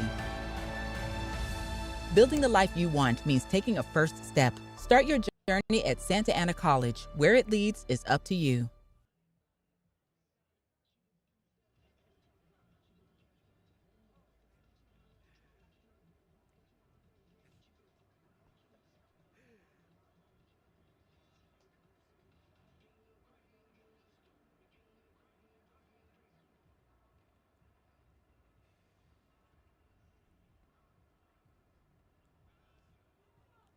Back here at Eddie West Field as the score at halftime is in favor of the Dons. They currently lead 20-16 over the Cougars from LA Southwest. We'll take a look at some stats for you from the first half. Again, thank you for tuning in. Wherever you may be tuning in from, my name is Noah Alvarez. It's the Dons home opener of the 2023 season. Again, the score as it is at the half, 20-16 in favor of the Dons. When you look at total rushing yards, the Dons are in favor. They've been able to get things on the ground relatively going. Total yardage, they are up 187 over the Cougars, who have 166 yards. Passing yards, they have 127 in favor of the Cougars, 126. Both teams struggling on the ground. Remember, in college, too, they count sacks as your rushing yard total. So the Dons currently have 60 yards rushing, and the Cougars have 38. However, I think the Cougars would probably have more if it wasn't for some of their big sacks. If you look at the key players, quarterback Dallin Eggman, 6 for 10 throwing the ball today, 103 yards through the air, 2 touchdowns, but a costly interception towards the end of the second half, or excuse me, at the end of the second quarter, as the Dons were in prime position to score, starting with the ball at their own 19-yard line. His opposing quarterback, Michael Franklin, hasn't been much better. 16 of 25 on the afternoon, 128 yards, 1 touchdown, and 1 interception. A couple costly penalties, and he took some really bad sacks as well. He also fumbled the ball near the goal line and was very fortunate that his team did recover it at the 1-yard line. Leading the teams for rushing for the Dons is William Saucedo, the freshman from Yorba Linda, 10 rushes for 57 yards. He also scored the first touchdown of the day. And the leading rusher for the Cougars, Makai Guton, he has 8 rushes for 43 yards. Doesn't have a touchdown, but he came really close, was stopped at the 1-inch line. Also, Kamari Jones has 3 rushes for 17 yards. They've done a nice job of getting those playmakers the ball, too, on that little shovel pass the Cougars offense does. It does count as a pass play because it is a forward pass, but it does count, not count, but it looks like a run because they are trying to gash the Dons up the middle. Receiving-wise, the leading receiver and the biggest playmaker for this Dons offense this year so far is Malachi Pierce, the freshman from Edison. Only has 2 receptions, but both of them combined for 77 yards. One was a 36-yard touchdown over his defender on the near sideline that we got a pretty good look at in the second quarter. Also with 2 receptions is Cannon King. He has 26 yards, and Malcolm Perry has 12 yards. He's been playing a lot in the backfield as well. He caught that touchdown that put them up 14-0. And for the Cougars, leading the team in receptions is Bijan Johnson. He also had 2 drops too, so you could have 6 receptions in the first half. He does have 1 touchdown as he was able to get past the defense in the middle of the field. Also with 4 receptions is Makai Guton, and as I mentioned earlier, they do a lot of shovel passes with him, and even though they're kind of like a run play, they counted as a pass play. So he has 4 receptions for 20 yards. Frank Adu, as well as Kamari Jones and Ryan Franklin, both have 2 receptions apiece, as Franklin, the quarterback, has been able to spread the ball fairly well amongst all of his receivers. When you look at some of the defensive statistics, the leaders on the Cougars defense is corner Laquan Parker. There's been plenty of times where the Dons bust things outside as the Cougars do lose contain, and so their corners are forced to make one-on-one tackles as well as their safeties. And leading the team in tackles in the first half for the Dons is Ethan Arona. He had 4 tackles last weekend against Pasadena City, and this week he's been all over the field. He also has a tackle for loss as well as a sack, so he's been everywhere. Also on the team, Cole Miller, the freshman from Norco. He has 5 tackles in the first half. They rotate a lot of players, so there's a lot of players with 3 and 4 tackles on the Dons defense, but should be an exciting second half as both teams are competitive. As I mentioned, last year these two teams played, and it was a totally different story as the Dons steamrolled the Cougars by a score of 49-6. The Dons scored quickly, 14 points in the first quarter. The Cougars did respond with one of their own. However, they were unable to score the second, third, and fourth quarters as the Dons really piled it on them, and they outgained the Cougars 473 yards to only 110. So a much different team, as I mentioned earlier in the broadcast. LA Southwest is now coached by Marquette Mitchell, excuse me. Mitchell came over from West LA. He spent the last 15 seasons there, and already in 1 week, he has as many wins as this program has had in the last 3 years. Last year, LA Southwest went 0-10. They actually had to forfeit their last game against Citrus College for not having enough players on their roster. In 2021, the year after the COVID year, they weren't able to field a team because they didn't have enough players on the roster. So you actually have to go back to 2019 since the last time these Cougars won a game, but that changed when Marquette Mitchell, got an opening win last weekend against West LA, his former program that he's been coaching with a 41-6 victory over the Wildcats in West LA. Santa Ana, on the other hand, they finished 5-5 last season, looking to turn things around and bring some of that success that they had in Coach White's first year. He went 7-4 and was able to get this team into the postseason, looking to duplicate more of that success. They have a few returners on both sides of the ball, one being their quarterback, Dallin Eggman, but they're going to need him to play a little bit more conservative and take care of the ball as he turned the ball over already 7 times this early in the season. He threw 5 interceptions last week against Pasadena City College, and he already has an interception and a fumble this week. They actually ruled that fumble to William Saucedo, but if you were here watching the game or watching the game from wherever you're watching from, it was a handoff between Saucedo and Eggman, and it looks like there was miscommunication on the handoff. However, the score is 20-16. How did we get here, you ask? Well, Saucedo, the freshman running back, scored the first touchdown for the Dons on their first drive. That put them up 17-0. Then on the ensuing possession, Dallin Eggman completed a pass out into the flats, and that completed it to running back Malcolm Perry.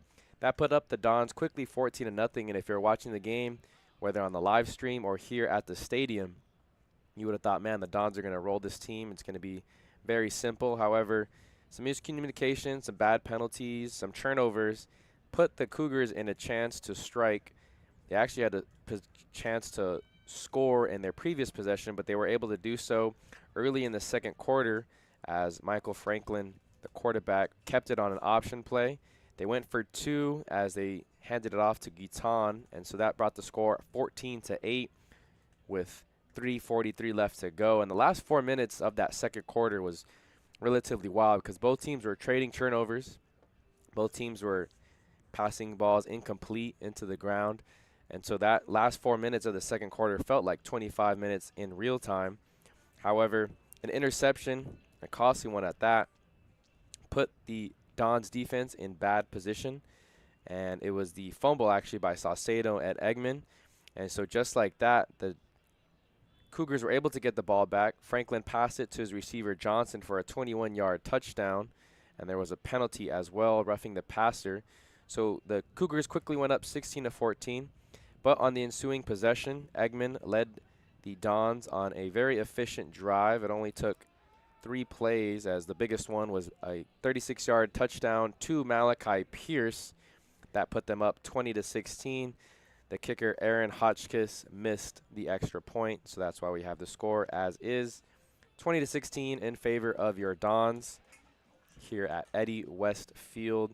As I mentioned earlier, wanted to get you some of these scores around the CCCAA.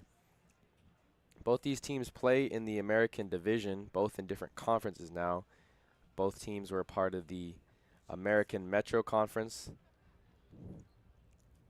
The Dons are returning their American Metro Conference Defensive Player of the Year in Blaze Iglesias, as we wait for some of the scores to load. Here in the Southern California action, if you're looking for some teams and some scores in the area, Riverside currently up 40-15 over Golden West College. You have El Camino up 7-0 over Palomar College. That game just started, still in the first quarter. We had 2 teams that were in action last week against the 2 teams we're watching today, as Pasadena City up already 21-0 over West LA College. And then later today, we have a few interesting games in the area. Allen Hancock takes on East LA College. That's over at 4 p.m. You could tune into that game at sportsnetusa.net. There should be a link that redirects you to the YouTube channel. And also on the sportsnetusa.net family, Fullerton College taking on College of the Canyons.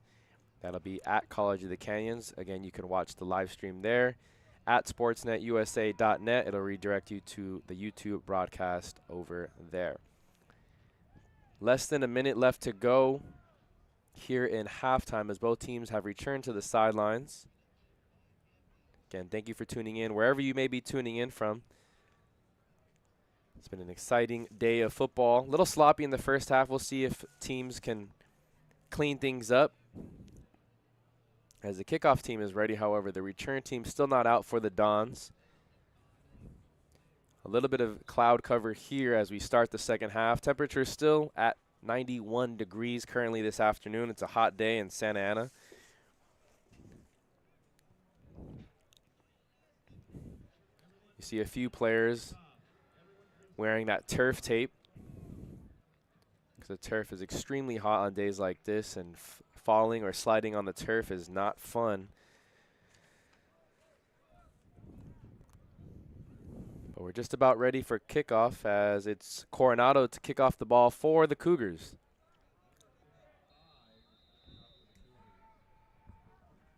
Back deep to return, Pierce and Farmers. It's a low line drive kick, caught at the 31-yard line, slashing his way to the other side of the field and tackled in the middle of the field. There's a return man, Alton Mikes. So the Dons will start their offensive possession here at the 47-yard line in the middle of the field.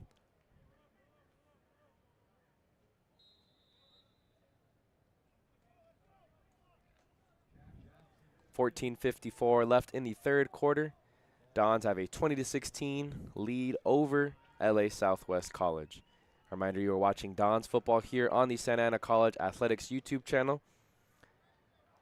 Looks like the Dons come out in 11 personnel with a tight end. On the left side, it's a quick toss over to Mikes, who just received the kick return. However, he's brought down in the backfield. Loss of about 3 on that play.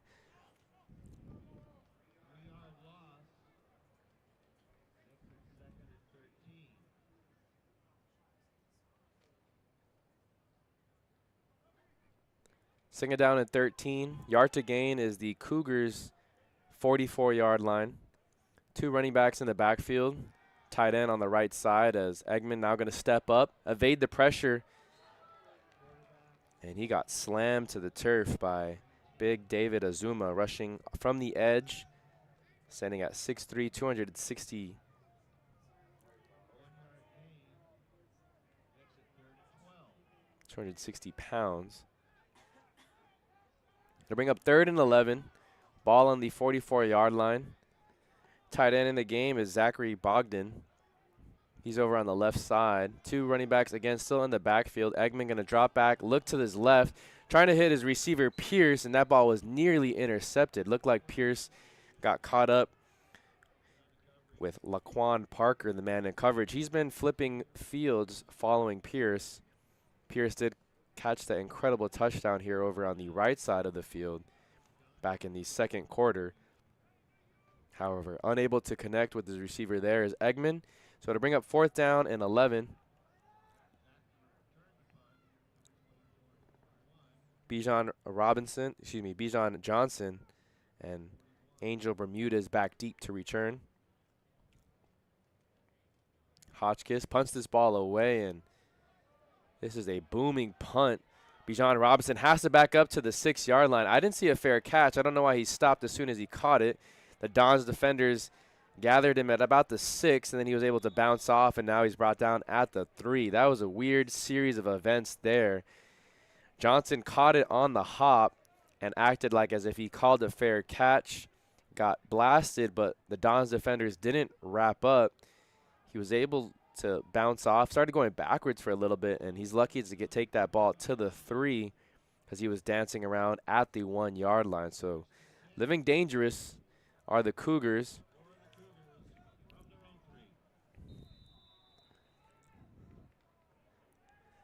So 13:38 here in the third quarter. Cougars heading from left to right.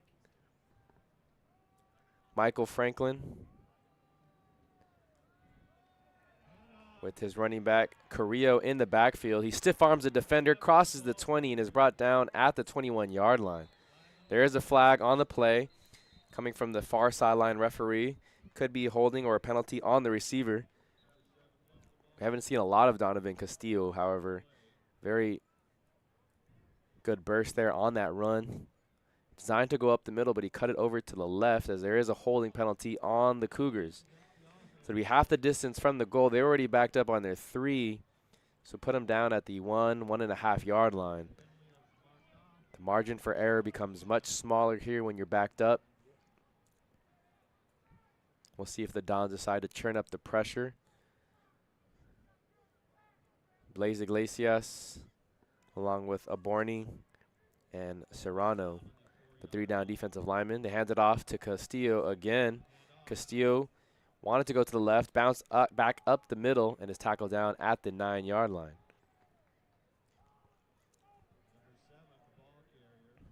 So 2nd down and a very manageable 4. Yard to gain is about the 14-yard line. Franklin now has 2 receivers to each side of the formation. Again, handoff up the middle to Castillo. We mentioned this in the first half. If the Dons are going to keep only putting down 3 defensive linemen, I think the Cougars are going to be fine with taking their chances, running the ball up the middle, whether it's just a straight dive play or with that shovel pass we've seen them run 4 to 5 times in the first half. It'll be enough to move the chains. So 1st and 10, ball at the 16-yard line. Nice hole over on the right side. There's a flag that comes in late. That was Amari Gray, wearing number 10, getting his first handoff on the afternoon. 4 straight runs here by the Cougars.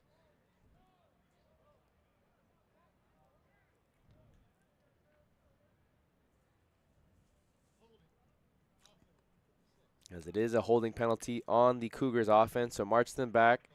They're at the 16-yard line, so they might go back to the 8, half the distance to the goal.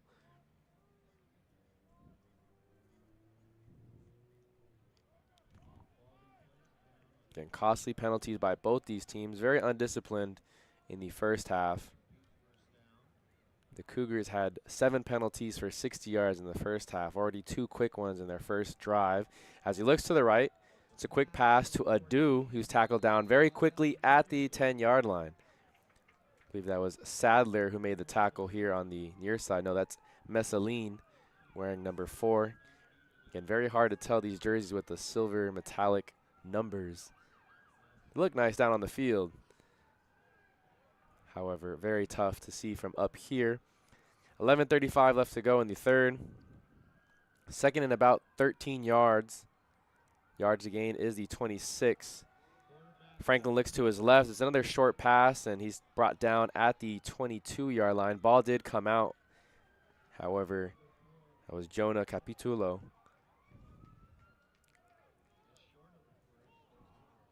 Was already down with his knee.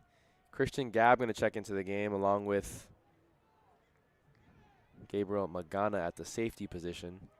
He actually played nickel corner, and it looked like the Dons had too many players on defense. Don't see a flag, however. I think the Dons were able to get a timeout before a flag was thrown. So miscommunication on the substitution. When we come back from this quick break, it'll be 3rd and 4 for the Cougars offense. With 138 conference championships, 25 state championships, and 6 national championships, Santa Ana College has one of the premier athletic programs in California.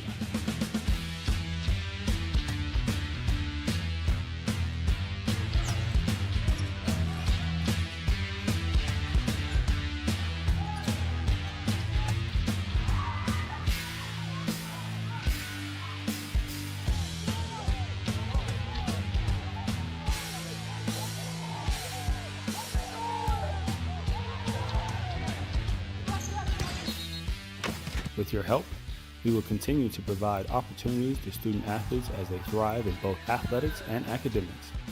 We are Santa Ana College. Back here at Eddie West Field as the Cougars have a 3rd and 4. Yard to gain is a 26 as a shovel pass to Guiton. Guiton make the first defender miss, however unable to make the second. Gain of about 2 as he's tackled down at the 24. And it looks like the Cougars are going to march out a punt unit. So both teams trade 3 and outs as they're unable to march down the field. No one back deep to return for the Dons. Might be playing a safe punt return here.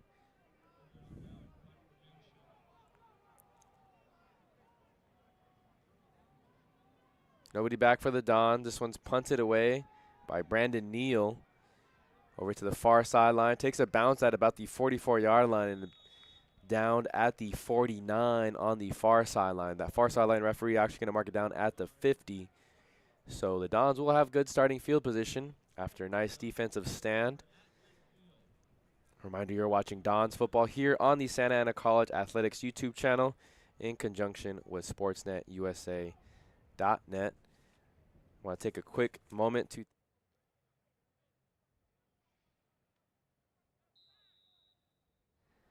of Santa Ana College athletics for the last few years.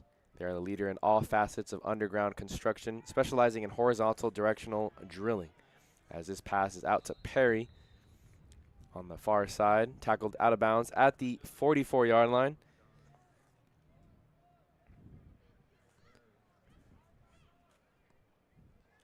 Just under 10 minutes left to go in the 3rd quarter as Eggman marches the Dons offense out there. 2 backs in the backfield, Perry and Saucedo.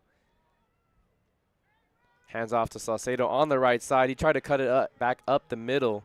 However, he is met by Tyreek Curley coming from the linebacker position. Stood up at the line of scrimmage as a freshman wasn't able to break free of that tackle there. 3rd and 8 coming up. Yard to gain is the 40-yard line. King is the lone receiver over on the right. Pierce and Farmer are the receivers down on the near sideline. As this is a pass over to King. King makes the grab at the 37-yard line. Tough catch there with a defender draped all over him. That was Angel Bermudez in coverage on that far sideline. Both Engman and King were here on this Dons team last year, so they have really good chemistry. Had a chance to go watch them play their scrimmage against ELAC 2 weekends ago. And a lot of the passes that Eggman completed in that scrimmage were to his receiver, King. That's the guy he wants to go to in big moments. As he hands it off to Saucedo. Saucedo does a nice job of keeping the feet churning down at the 33-yard line, but there is a flag that comes in late. Typically, you like to see the Dons run to that left side. They have their bigger guys over there. Victor Corrales at left tackle, Evan Douglas at left guard, Iskander Albitar at center. Some big bodies there for the Dons, but there's going to be a holding penalty that cost the Dons a 7-yard run. In the first half, the Dons had only 3 penalties for 4 yards.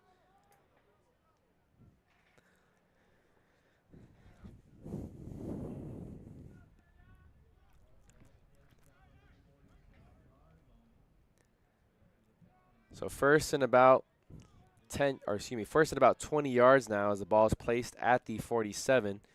Eggman has 2 receivers out to each side of the formation. Dive play up the middle to Saucedo.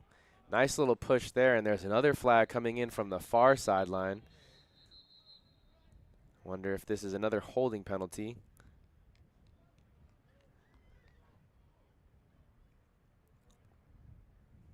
As the white hat referee gets the call from the far sideline. Looks like it's a defensive penalty. Haven't seen the hand sign yet, but they are marching the ball forward. It's a personal foul, face mask. So 15 yards for the Dons. Both these teams trading penalties, as this one cost the Cougars in a big way. It's also a fresh set of downs too. So 1st and 10, ball on the 30-yard line now. As Eggman and the offense looks over to the sideline for their play call.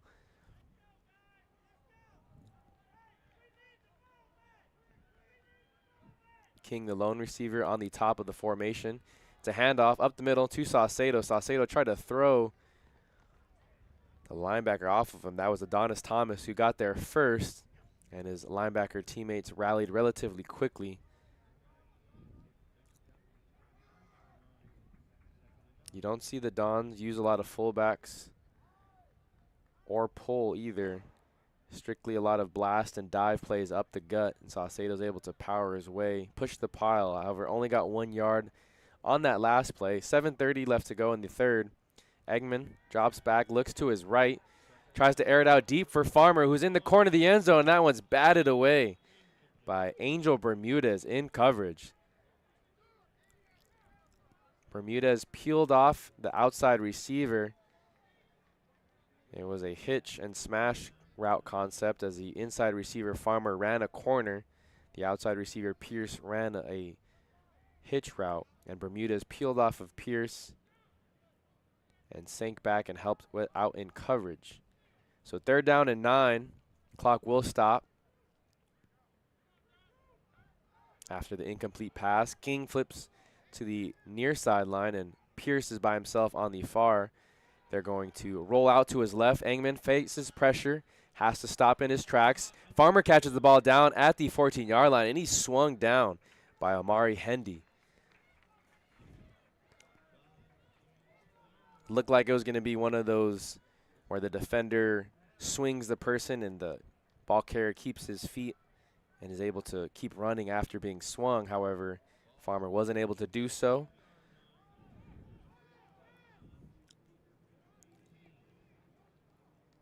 So a fresh set of downs, ball at the 15-yard line for the Dons. They're looking to extend their lead. Currently have a 20-16 lead over the Cougars from LA Southwest. They roll out to the right. It's a quick pass to their slot Washington.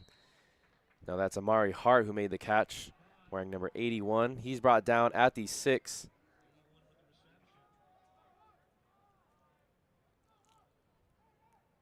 So 2nd down and very short. Yard to gain is the 5. So they still have a few plays to work with before they have to start going into the end zone. 3 receivers down to the bottom of the formation. Ball on the right hash. Eggman pulls it on option play. He has a block from his receiver King, however, unable to get into the end zone. No, it's a late call, and now the referee on the far sideline say he got in. However, there's a flag on the play, and it's going to be a holding. Can't hear who the number is on, but that's a costly holding penalty on the Dons offense. Nice job by the corner King to seal the cornerback. As we've seen the Dons run that play up the middle plenty of times. We haven't seen Eggman pull it yet, and he did so on that last play. Doesn't have the fastest feet, but he was able to get around the edge. probably a little too easily because of the holding call. And now it's 2nd down and 6.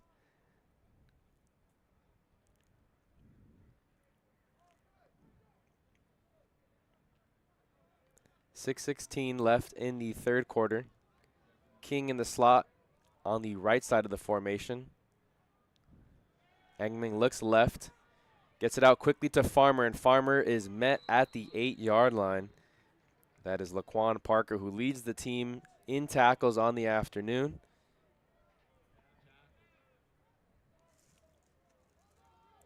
Number 6 already for the corner. He's been busy out there on the edge, wearing number 21. 3rd and 3, ball on the 13-yard line, left hash. Engman and the offense have the play call. Let's see if they can execute it against the Cougars defense. 3 receivers out to his right. Run up the middle to Saucedo, and he breaks through 2 arm tackles and falls into the end zone for 6. 26-16 is the score, pending the extra point. And because I believe Engman pulled it on the last time they ran that play, the Cougars defense had to honor Engman pulling it and getting out to the edge, so the defensive end had to commit to Engman. That left the linebackers with one-on-one tackle scenarios with Saucedo, and Saucedo was able to break through the arm tackles and fall into the end zone for 6. It's the 2nd touchdown of the day. He's been busy early on this year. It was an 8-yard rushing touchdown. Again, the Dons love running to that left side. You got to credit the left tackle, Corrales, left guard, Douglas, and the center, Albitar. As there is a player down on the field for the Cougars. He looks to be in a lot of pain. We hope he's all right. As we'll take a quick commercial break. We'll be back in just a few. With 138 conference championships, 25 state championships, and 6 national championships, Santa Ana College has one of the premier athletic programs in California.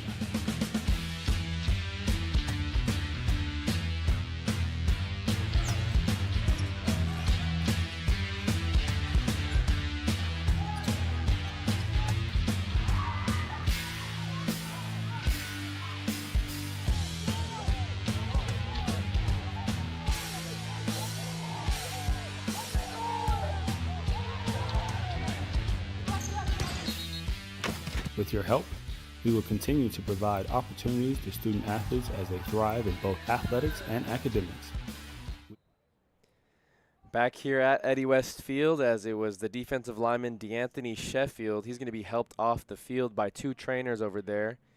We hope he's all right. 26-16 is the score, pending the extra point. Aaron Hotchkiss, the freshman from Tustin, in to convert the PAT. Snap is good. Kick is good through the uprights. He did miss one earlier at the end of the 2nd quarter. However, he's able to convert on that one. 27-16 is the score in favor of your Dons. A reminder, you are watching Santa Ana football here on the Santa Ana College Athletics YouTube channel in conjunction with SportsNetUSA.net. I'm Noah Alvarez. Thanks for tuning in. Excited to bring you Santa Ana College football all season long here at Eddie West Field as we look ahead at who the Dons have for the remainder of their schedule. As next week they will travel to Glendale and play Glendale College on September 16th. That game kicks off at 7, but the next time we'll be here at the Santa Ana Bowl will be September 23rd. That's a Saturday as they take on the Santa Monica Corsairs. Kickoff will be at 6 p.m. And then the following weekend, we'll have the Dons here again. It's the homecoming game as they take on the LA Valley Monarchs. Hotchkiss pooches it short over to the right. Returner slipped. However, he's able to hang on to the ball but is dragged down at the 34-yard line. So still 2 more home games to come. Check out the Dons here at Eddie West Field. Both games will be in the evening.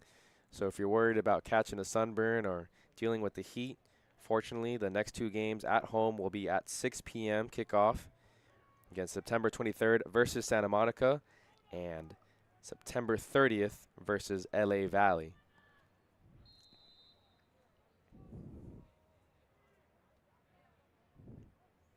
first and 10 for the Cougars, as this one's dropped by Bijan Johnson over here on the right slot. He had a defender up in his grill, and he was unable to make the catch. Second down and 10. Yard to gain is the 47-yard line.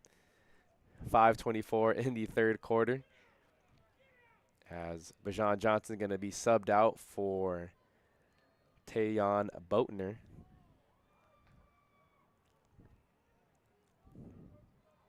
Michael Franklin in the backfield with Donovan Castillo. He hands it off to Castillo. Castillo came to a complete stop, and then he started back to the right side. I think he initially wanted to go up to the middle. Brought down after a gain of 1. 3rd and 9 coming up for the Cougars. Again, the Cougars were able to put up 49 points last week against West LA. Excuse me, 41 points. They defeated West LA 41-6. However, they've been stymied since coming out here in the second half. They trail 27-16 as Franklin drops back, rolls to his left. Nobody open as he bursts of speed as he gets around a Don's defender. And I think he's pushed out of bounds at the 42-yard line. So it'll be 4th and very short coming up. A tough decision for Coach Mitchell coming up.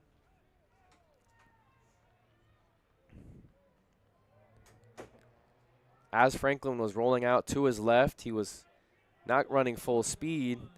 So the Don's defender took an angle on him, but however, when Franklin burst it into, and this one's fumbled, quickly recovered by his running back, Castillo. However, I don't think that's going to be enough for a first down. The Cougars are trying to say that it is enough for a first down. However, Franklin was unable to fully grasp the snap. He might have rushed that one as he was trying to put it in to the arms of Castillo. And it looks like the Cougar defense is going to run onto the field, so referees aren't going to change their mind here as they do talk near the 43-yard line. Santa Ana defense still on the field. Now they're going to jog off. Official call from the white hat is Santa Ana Dons ball. 4:13 left to go. It's a turnover on downs. Good defensive possession there by the Dons. The last three defensive possessions, they've stopped the Cougars dead in their tracks. So 1st and 10 from the Cougars 42. They're starting with great field position once again. Eggman going to march out there. Malcolm Perry in the backfield with Alton Mikes. Mikes to his left. Perry the deep back. Eggman drops back, looks to his left. No one open. Tries to rush up the middle, and he's going to be sacked for a loss of about 1. A flag comes in late. Looked like David Uzoma, as well as Juwan Love in on the sack. 3 defensive linemen collapsed the pocket as Eggman tried to step up, find somebody down the field before he could take off and run. Looks like they're going to call a late hit, no face mask. So Eggman was brought down via a face mask. Another costly penalty. They now have 11 on the afternoon. That's one thing I'm sure Coach Miller is going to address before they play next week.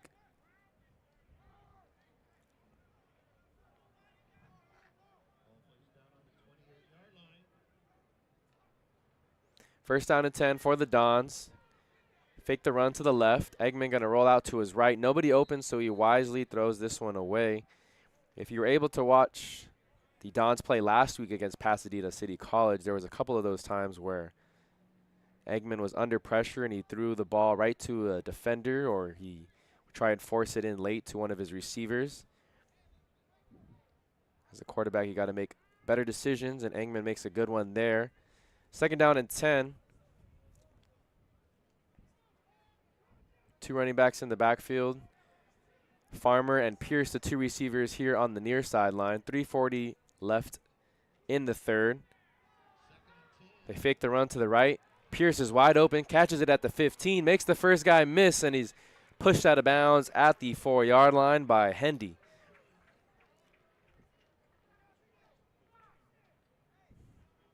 Again, this drive really kept alive by the costly penalty by the Cougars. There was a face mask on a sack by the defensive lineman, and that gave the Dons a first down. Now they have a chance to score again and extend their lead, currently winning 27-16. 3:10 left to go in the third. 2 backs into the game. Mike's back on the left, and this one is a walk-in touchdown for Malcolm Perry, his first of the afternoon. The sophomore gets his first touchdown on the ground as he was able to catch one earlier in the game through the air.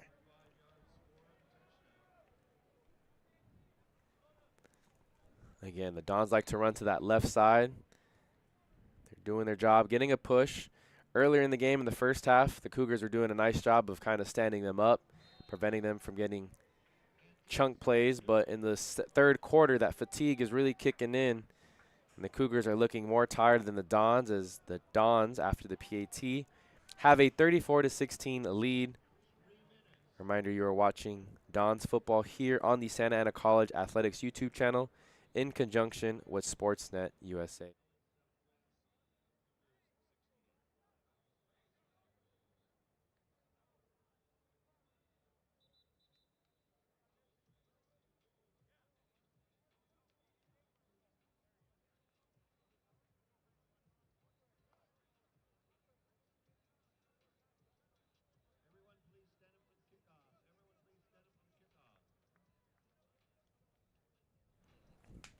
Back here at Eddie West,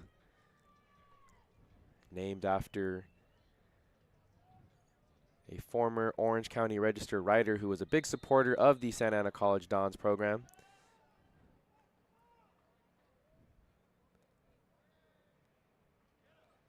Hotchkiss has the ball lined up, pooches it towards the middle of the field. Ball caught at the 24-yard line by Jones. Jones cuts up. Can't make the first man miss, though, and he's dragged down by a shoelace at the 32-yard line. That will be where the Cougars start the ball.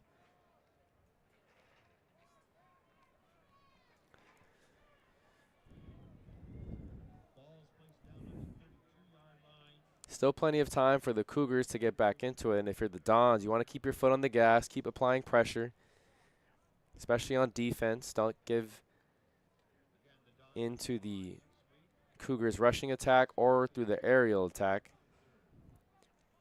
3 receivers flank to Franklin's left. First down and 10, ball on the 32. Franklin's going to roll to the left. It's a quick pass over to Johnson. He's pushed out at about the 33, so gain of about 1. Not much doing, as we haven't seen Franklin and the Cougars offense take many shots down the field here in this third quarter.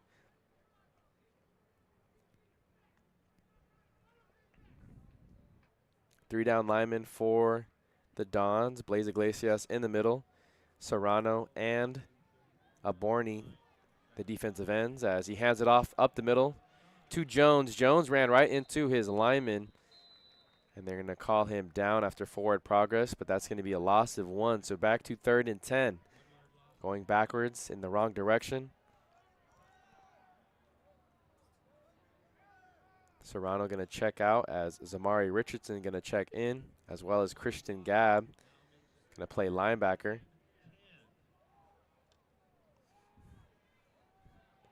Third and 10.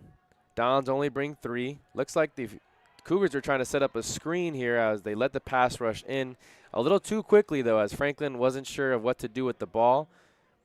If they had a screen set up, the Dons covered the screener really well, and now it brings up 4th and 15. Nice job there by Franklin not to force anything, though, because we've seen in the past, especially in the first half, he would throw it up, and he has already lost the ball via interception and a fumble earlier today.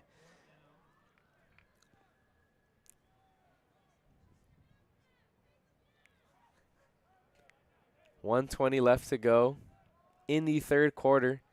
The Dons are starting to pull away and impose their will. This one goes out of bounds on the far sideline. Referee going to mark it down at the 47.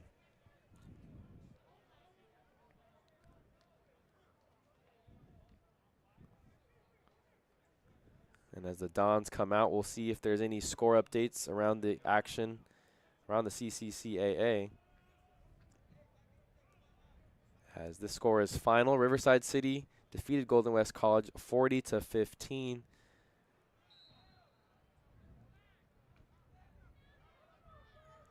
First and 10, ball on their own 47-yard line.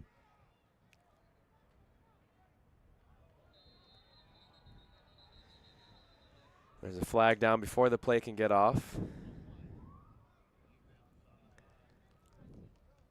Offsides penalty on David Uzoma. He's gone to the backfield a couple times, however, he makes a costly mistake there. First and 5 for the Dons as they're ahead of the chains. 1:14 left in the third quarter.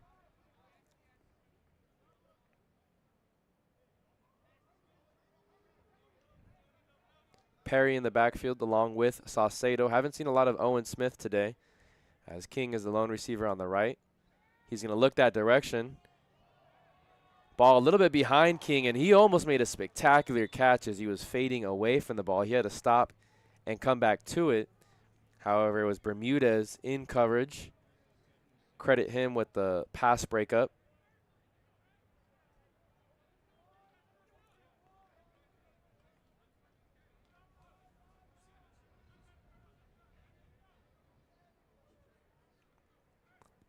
So second down and 5, ball on the Cougars' 48-yard line. Just over a minute left to go. Quick pass out to the flats as Perry catches it, breaks through the first defender, and is pushed out of bounds at the 44-yard line.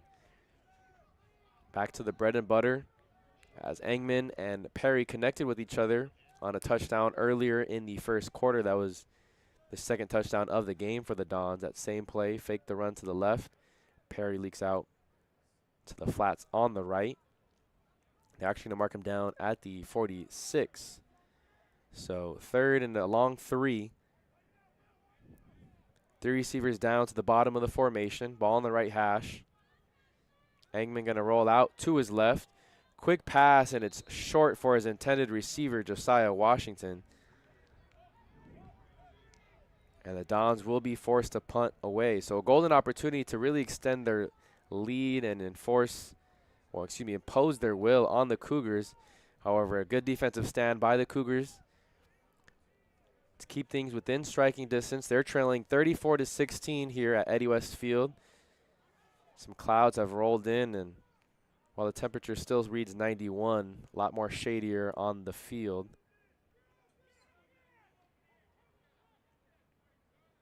It's a fake punt. Fake punt to Mikes. Mikes bursts through the middle, and he's going to get down all the way to the 12-yard line.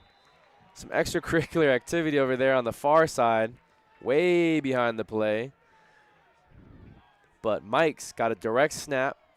Don's going with a little trickery there as no one prepared for that on the Cougars. And he gets him down to the 13-yard line. Clock is still rolling, and it looks like it's going to take us to the fourth quarter. As the Dons, as they typically do here at Eddie West Field, put their 4s up. One more quarter of play. The Dons currently lead over the Cougars 34-16. We'll be right back after a quick break. With 138 conference championships, 25 state championships, and 6 national championships, Santa Ana College has one of the premier athletic programs in California.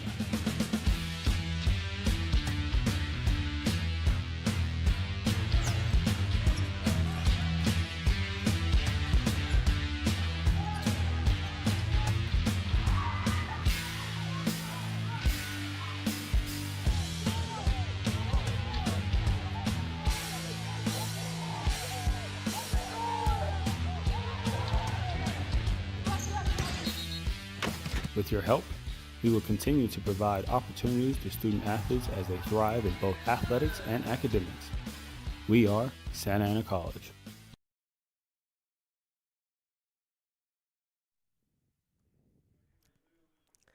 Back here at Eddie West Field, in the heart of downtown Santa Ana. Dons currently lead 34-16 with a chance to go up even more as Saucedo takes the handoff, cuts to the left. Brought down at the 7-yard line.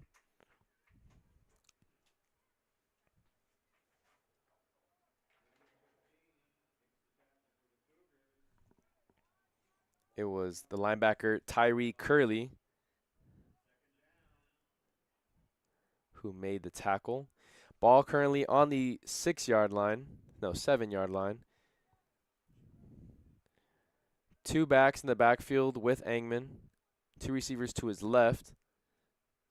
As he looks that direction, now looks over to the middle, and it's a pass caught by his receiver, Farmer, into the middle of the end zone as there's going to be a flag, and I believe that's going to be a late hit on the court. No, it's a holding. Holding on the offense. I did see Eggman fly onto his back. However, another costly penalty there by the Dons offensive line.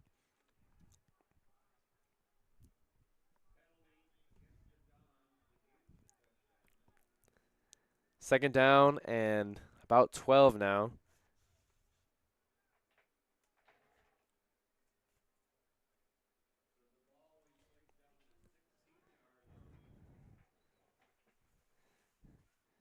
Three receivers down to the right of Engman.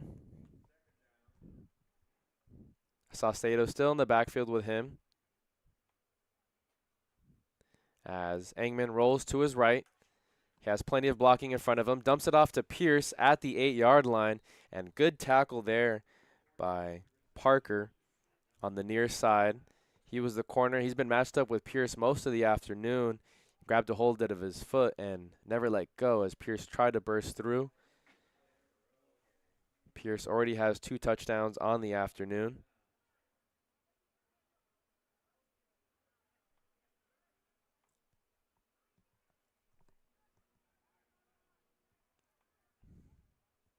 The Dons taking a little bit longer now getting the play call in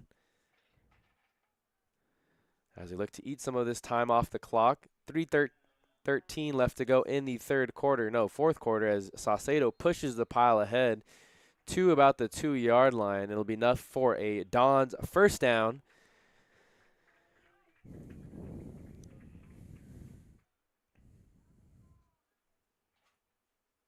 So when the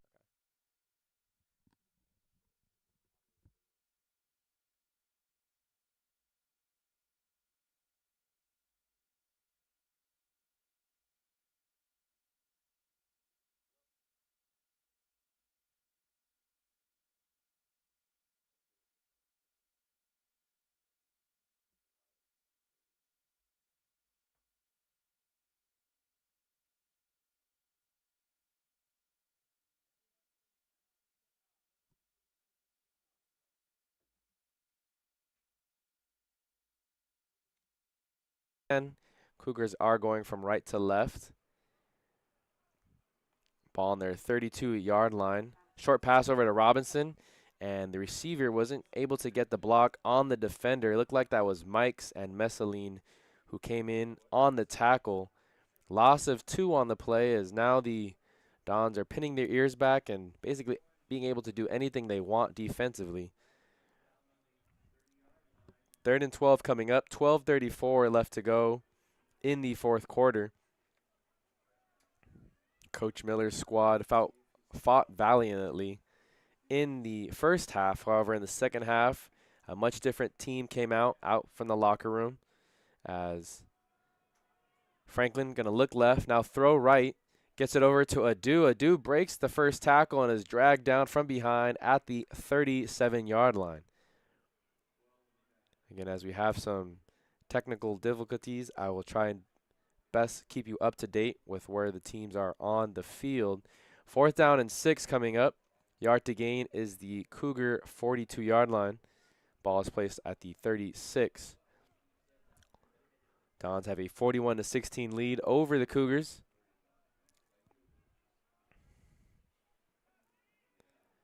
A motion receiver from the right to left. Now he tries to roll out left. Pressure right in his face, and that's a sack. That's going to be a sack for linebacker Ethan Arona. His first sack on the afternoon, second sack of the year. As he's been everywhere, leading the team in tackles.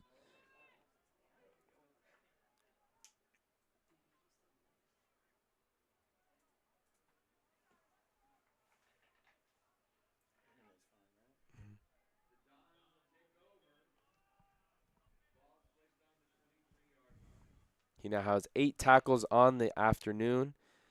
3 tackles for loss to go along with the 1 sack. That's Ethan Arona, the linebacker from Everett, Washington. So now it'll be 1st down and 10 after the turnover on downs. Beck Moss into the game at quarterback. False start.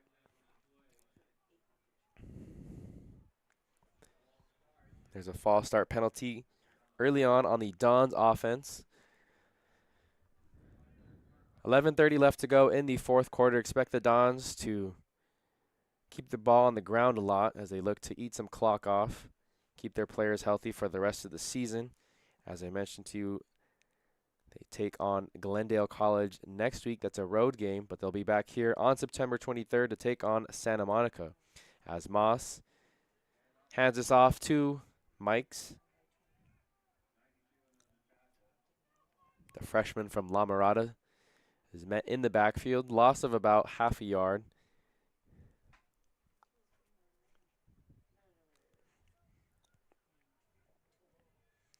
Bring up 2nd down and 16 for the Dons. Heading from left to right. Ball on the Cougar 27-yard line. Still in a very good position to score, and at least come away with some points in this drive. Moss looks to his right. Gives a pump fake. Tries to throw it to King, and this one's intercepted by Laquan Parker. It was a double move, but Parker didn't bite. 50-50 ball for him and his receiver King. However, Parker came away with it. That was a tremendously athletic catch there by the corner. And it'll now be Cougars ball on the 20-yard line going the other way. 10:48 left to go, and it's good to see some of these Cougar players showing some fight after the last few offensive possessions have been.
First down for the Cougars.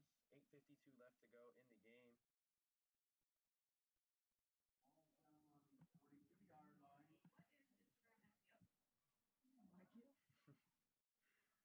First down and 10. Ball on the 42-yard line. Cougars heading from right to left.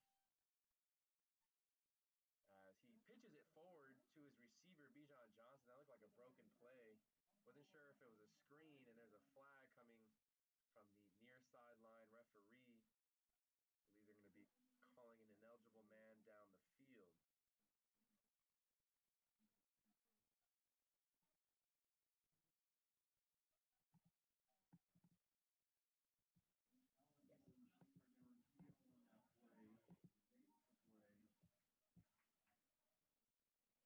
So they do call an eligible man downfield.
Testing. How do we go?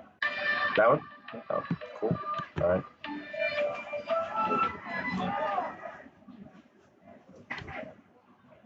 So after the penalty, the ball will be placed at the Dons 48-yard line. Penalty on the Dons. First down and 10 for the Cougars. 8:06 left to go here in the fourth quarter. Dons currently have a 41-16 lead. Again, thank you for tuning in wherever you may be tuning in from. As quarterback gets sacked and dropped down hard at the 45-yard line. That was Ethan Arono with his second sack on the afternoon. As the Dons are just licking their chops, taking turns getting into the backfield.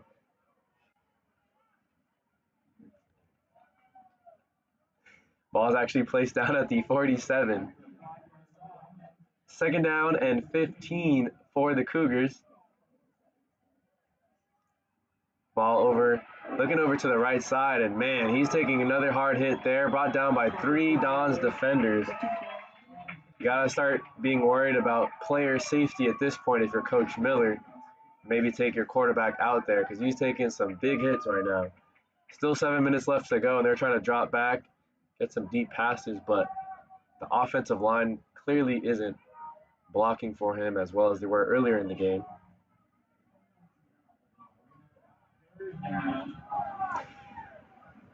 There's only a loss of about 2 on the play, so third down and 17. Franklin with his head down. 3 receivers to his left, and now they're going to call a timeout. This might be a chance for Coach White to get a lot of his backups some playing time.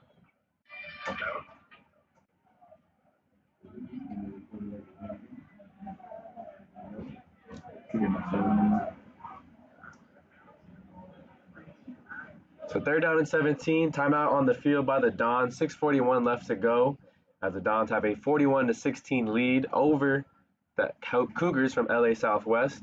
Next week, the Dons head over to Glendale College, and they'll take on Glendale at 7 p.m. The game kicks off at 7 p.m. at Glendale College. The following week, on September 23rd, the Dons will host the Santa Monica Corsairs at 6 p.m. We'll be here. If you can't make it to Eddie West Field, you can tune in to the same YouTube channel. And the following weekend, we'll be here once again for the homecoming game as the Dons will host the LA Valley Monarchs. Both that game and Santa Monica will kick off at 6 p.m. That's also the last game before they start conference play, as they begin conference play on Saturday, October 14th. They take on Victor Valley. That is a road game before they come back home and take on Compton College. Now it's a option play over to Jones. Jones makes a couple nice cutbacks, brought down eventually. No, there's a good push there by his offensive lineman. They're letting this one play out as he keeps his feet moving. Is brought down finally at the 36-yard line. A lot of Dons players were getting their hits in, however, weren't able to wrap up. And Johns did a nice job of running his feet through the contact. And the smaller players on the field listed at 5'10", keeping the feet churning.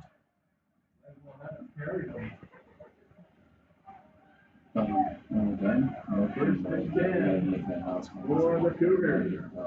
6 minutes left to go in the fourth quarter. Nice spin move there by Castillo to make the first defender miss. Gain of about 3 as he's tackled down at the 33-yard line.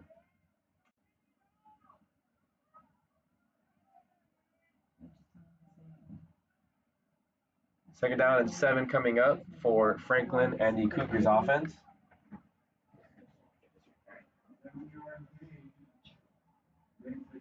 Jones is going to run onto the field for the Cougars offense as there was no one in the backfield. 2 receivers out to each side. Cougars still heading from right to left. Pressure in his face. Franklin does step up and is brought down at the 29-yard line after a gain of about 4. It was Alton Mikes, the defender, who made the tackle on Franklin. Blaze Iglesias going to check back into the game. 3rd and 3 coming up for the Cougars. 4.5 minutes left to go in the fourth quarter as both teams looking to end this game on a strong note. Cougars trying to get one more touchdown before the game comes to an end.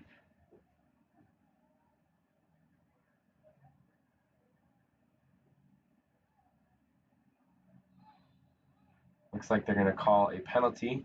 Delay of game penalty as Franklin wasn't aware of the play clock that is behind him over there by the locker rooms. Didn't see it, and it's a 5-yard penalty for the Cougars. So 3rd and 8 coming up. Ball on the left hash.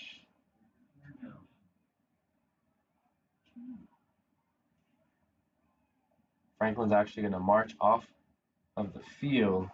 And coming in to play quarterback for this next snap is number 3, Tayon Boatner, sophomore from Westchester High School. He's going to run the speed option play. He gets blasted up the middle. Arona, again, has been everywhere, all over the field today. It's a tackle for loss. A big hit on the quarterback who just entered.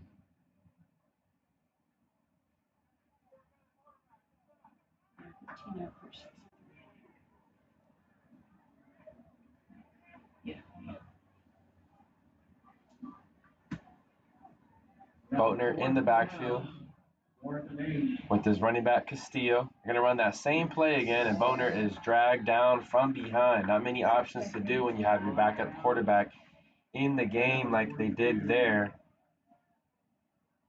It was the freshman D lineman Avendano who made the tackle. The Dons will flip fields.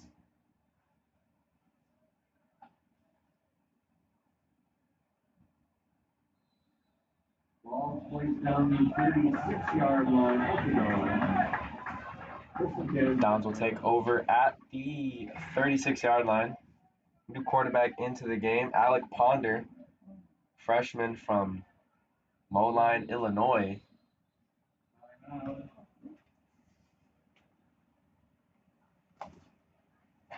.3:17 left to go in the fourth quarter. There is a whistle down on the field. It looks like they're going to call a timeout. The Cougars do. Again, thank you for tuning in to Don's Football here on the Santa Ana College Athletics YouTube channel. Again, the next time we'll be here at Eddie West Field, September 23rd, as the Dons take on Santa Monica.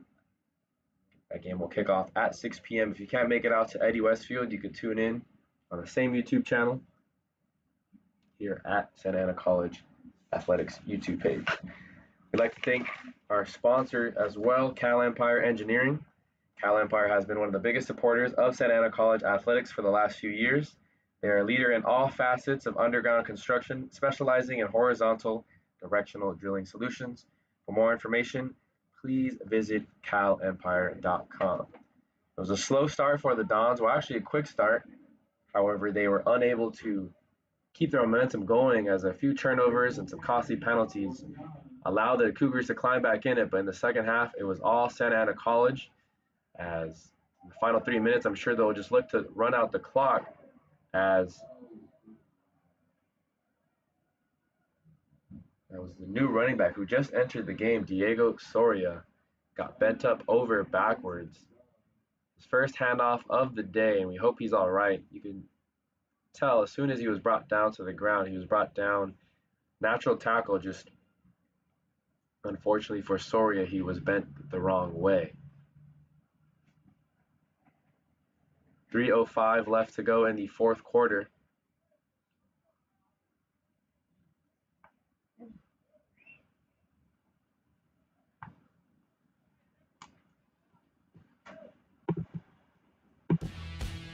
With 138 conference championships, 25 state championships, and 6 national championships, Santa Ana College has one of the premier athletic programs in California.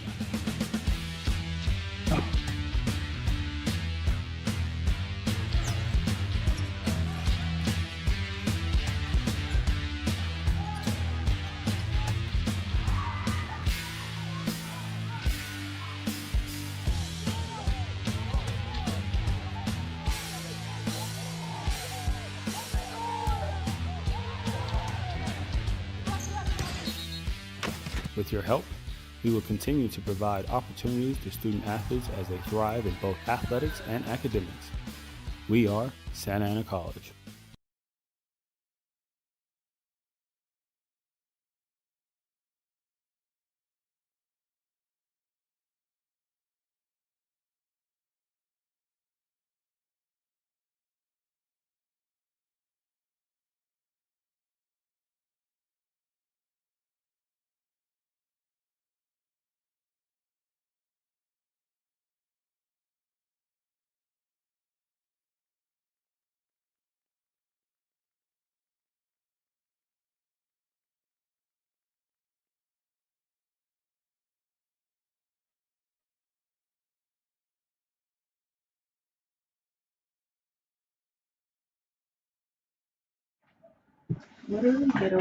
Back here at Eddie West Field, final 3 minutes of the game.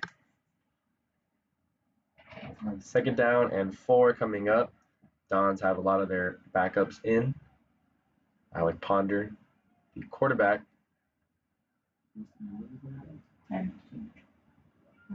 As Mike's cuts across the field over to the right side, has a blocker in front of him. However, nice job by Parker to trip him up. It looks like Parker's cramping up. See, that was Jackson Smith on the handoff. The 8s looks like 6s, and the 6s look like 8s. So they cross the midfield, and they're down at the 36-yard line. Ponder going to look to his right. Tries to complete it to his receiver out in the flats. Intended receiver was Caden Bestermark, wearing number 86.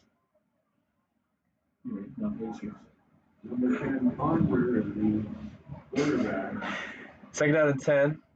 Clock does momentarily stop, so the Dons will probably continue to run the ball. 3 receivers flanked out to the left. Jackson Smith in the backfield. Ponder keeps it himself, crosses the 30, and is dragged down at the 24-yard line. If they get a first down here, they should be able to just kneel the ball out as we officially pass the 2-minute mark. Again, thank you for tuning in for wherever you may be tuning in from.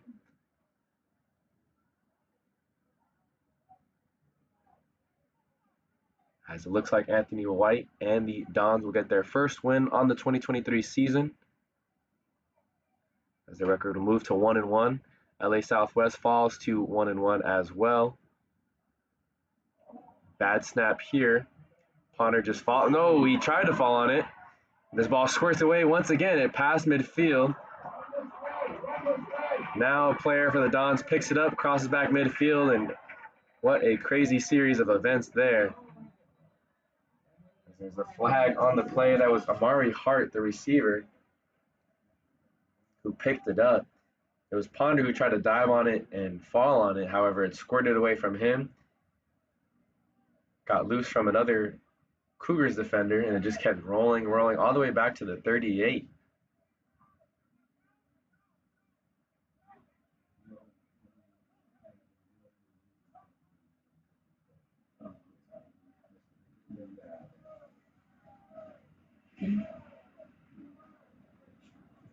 referees are talking about what exactly they're going to make the call on. At this point, it's not all that important to the final score.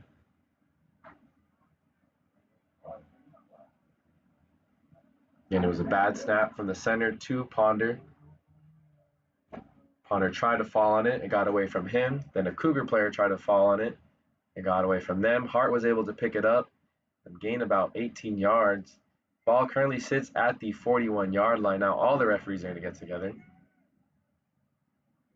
Maybe talk about what they're going to have for dinner today.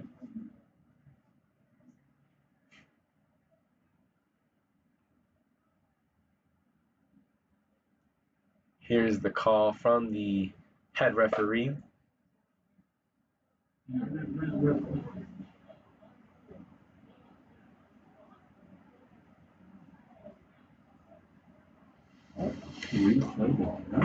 So it looks like they're going to replay the down. Wasn't sure if there was an inadvertent whistle or miscommunications from some of the referees, not all of them on the same page. However, if it is a redo of downs, it's a big break for the Dons.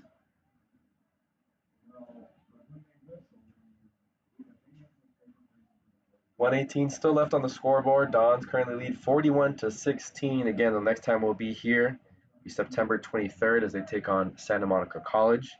They do travel to Glendale College and play next Saturday at 7 p.m. if you can make the trip.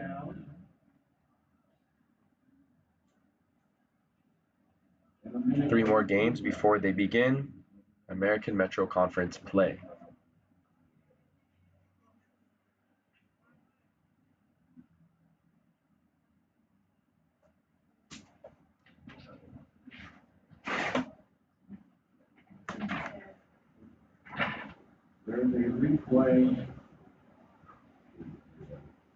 So still waiting for the ref's whistle. 3rd and 13.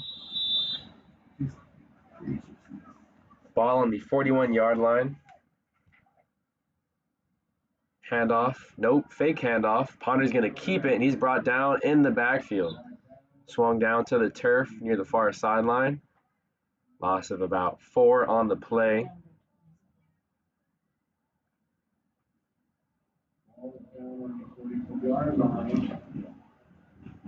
Less than a minute left to go. However, the Dons do need to run one more play as the play clock currently reads 20 seconds. The game clock reads 42. So not sure if they're going to have to run an offensive play, maybe punt the ball away. Time for third string quarterback Alec Ponder to make something happen. Jackson Smith gets the handoff up the middle. Breaks away from a few defenders, cuts it up past the 30, and is brought down at the 22-yard line. I'm going to say he got out of bounds. And they're going to stop the clock because he did fall out of bounds. Nope, they're going to run it. 10 seconds left to go, and that will do it. The Dons get their first win on the 2023 season. Thank you for tuning in, wherever you may be tuning in from. Thank you to everybody here at Eddie West Field for help with the production in today's game. Thank you for Cammie Lewis and everyone else helping out in today's booth. We'll catch you guys next time, September 23rd, as the final score from Santa Ana Stadium today. Dons 41, the Cougars from LA Southwest 16.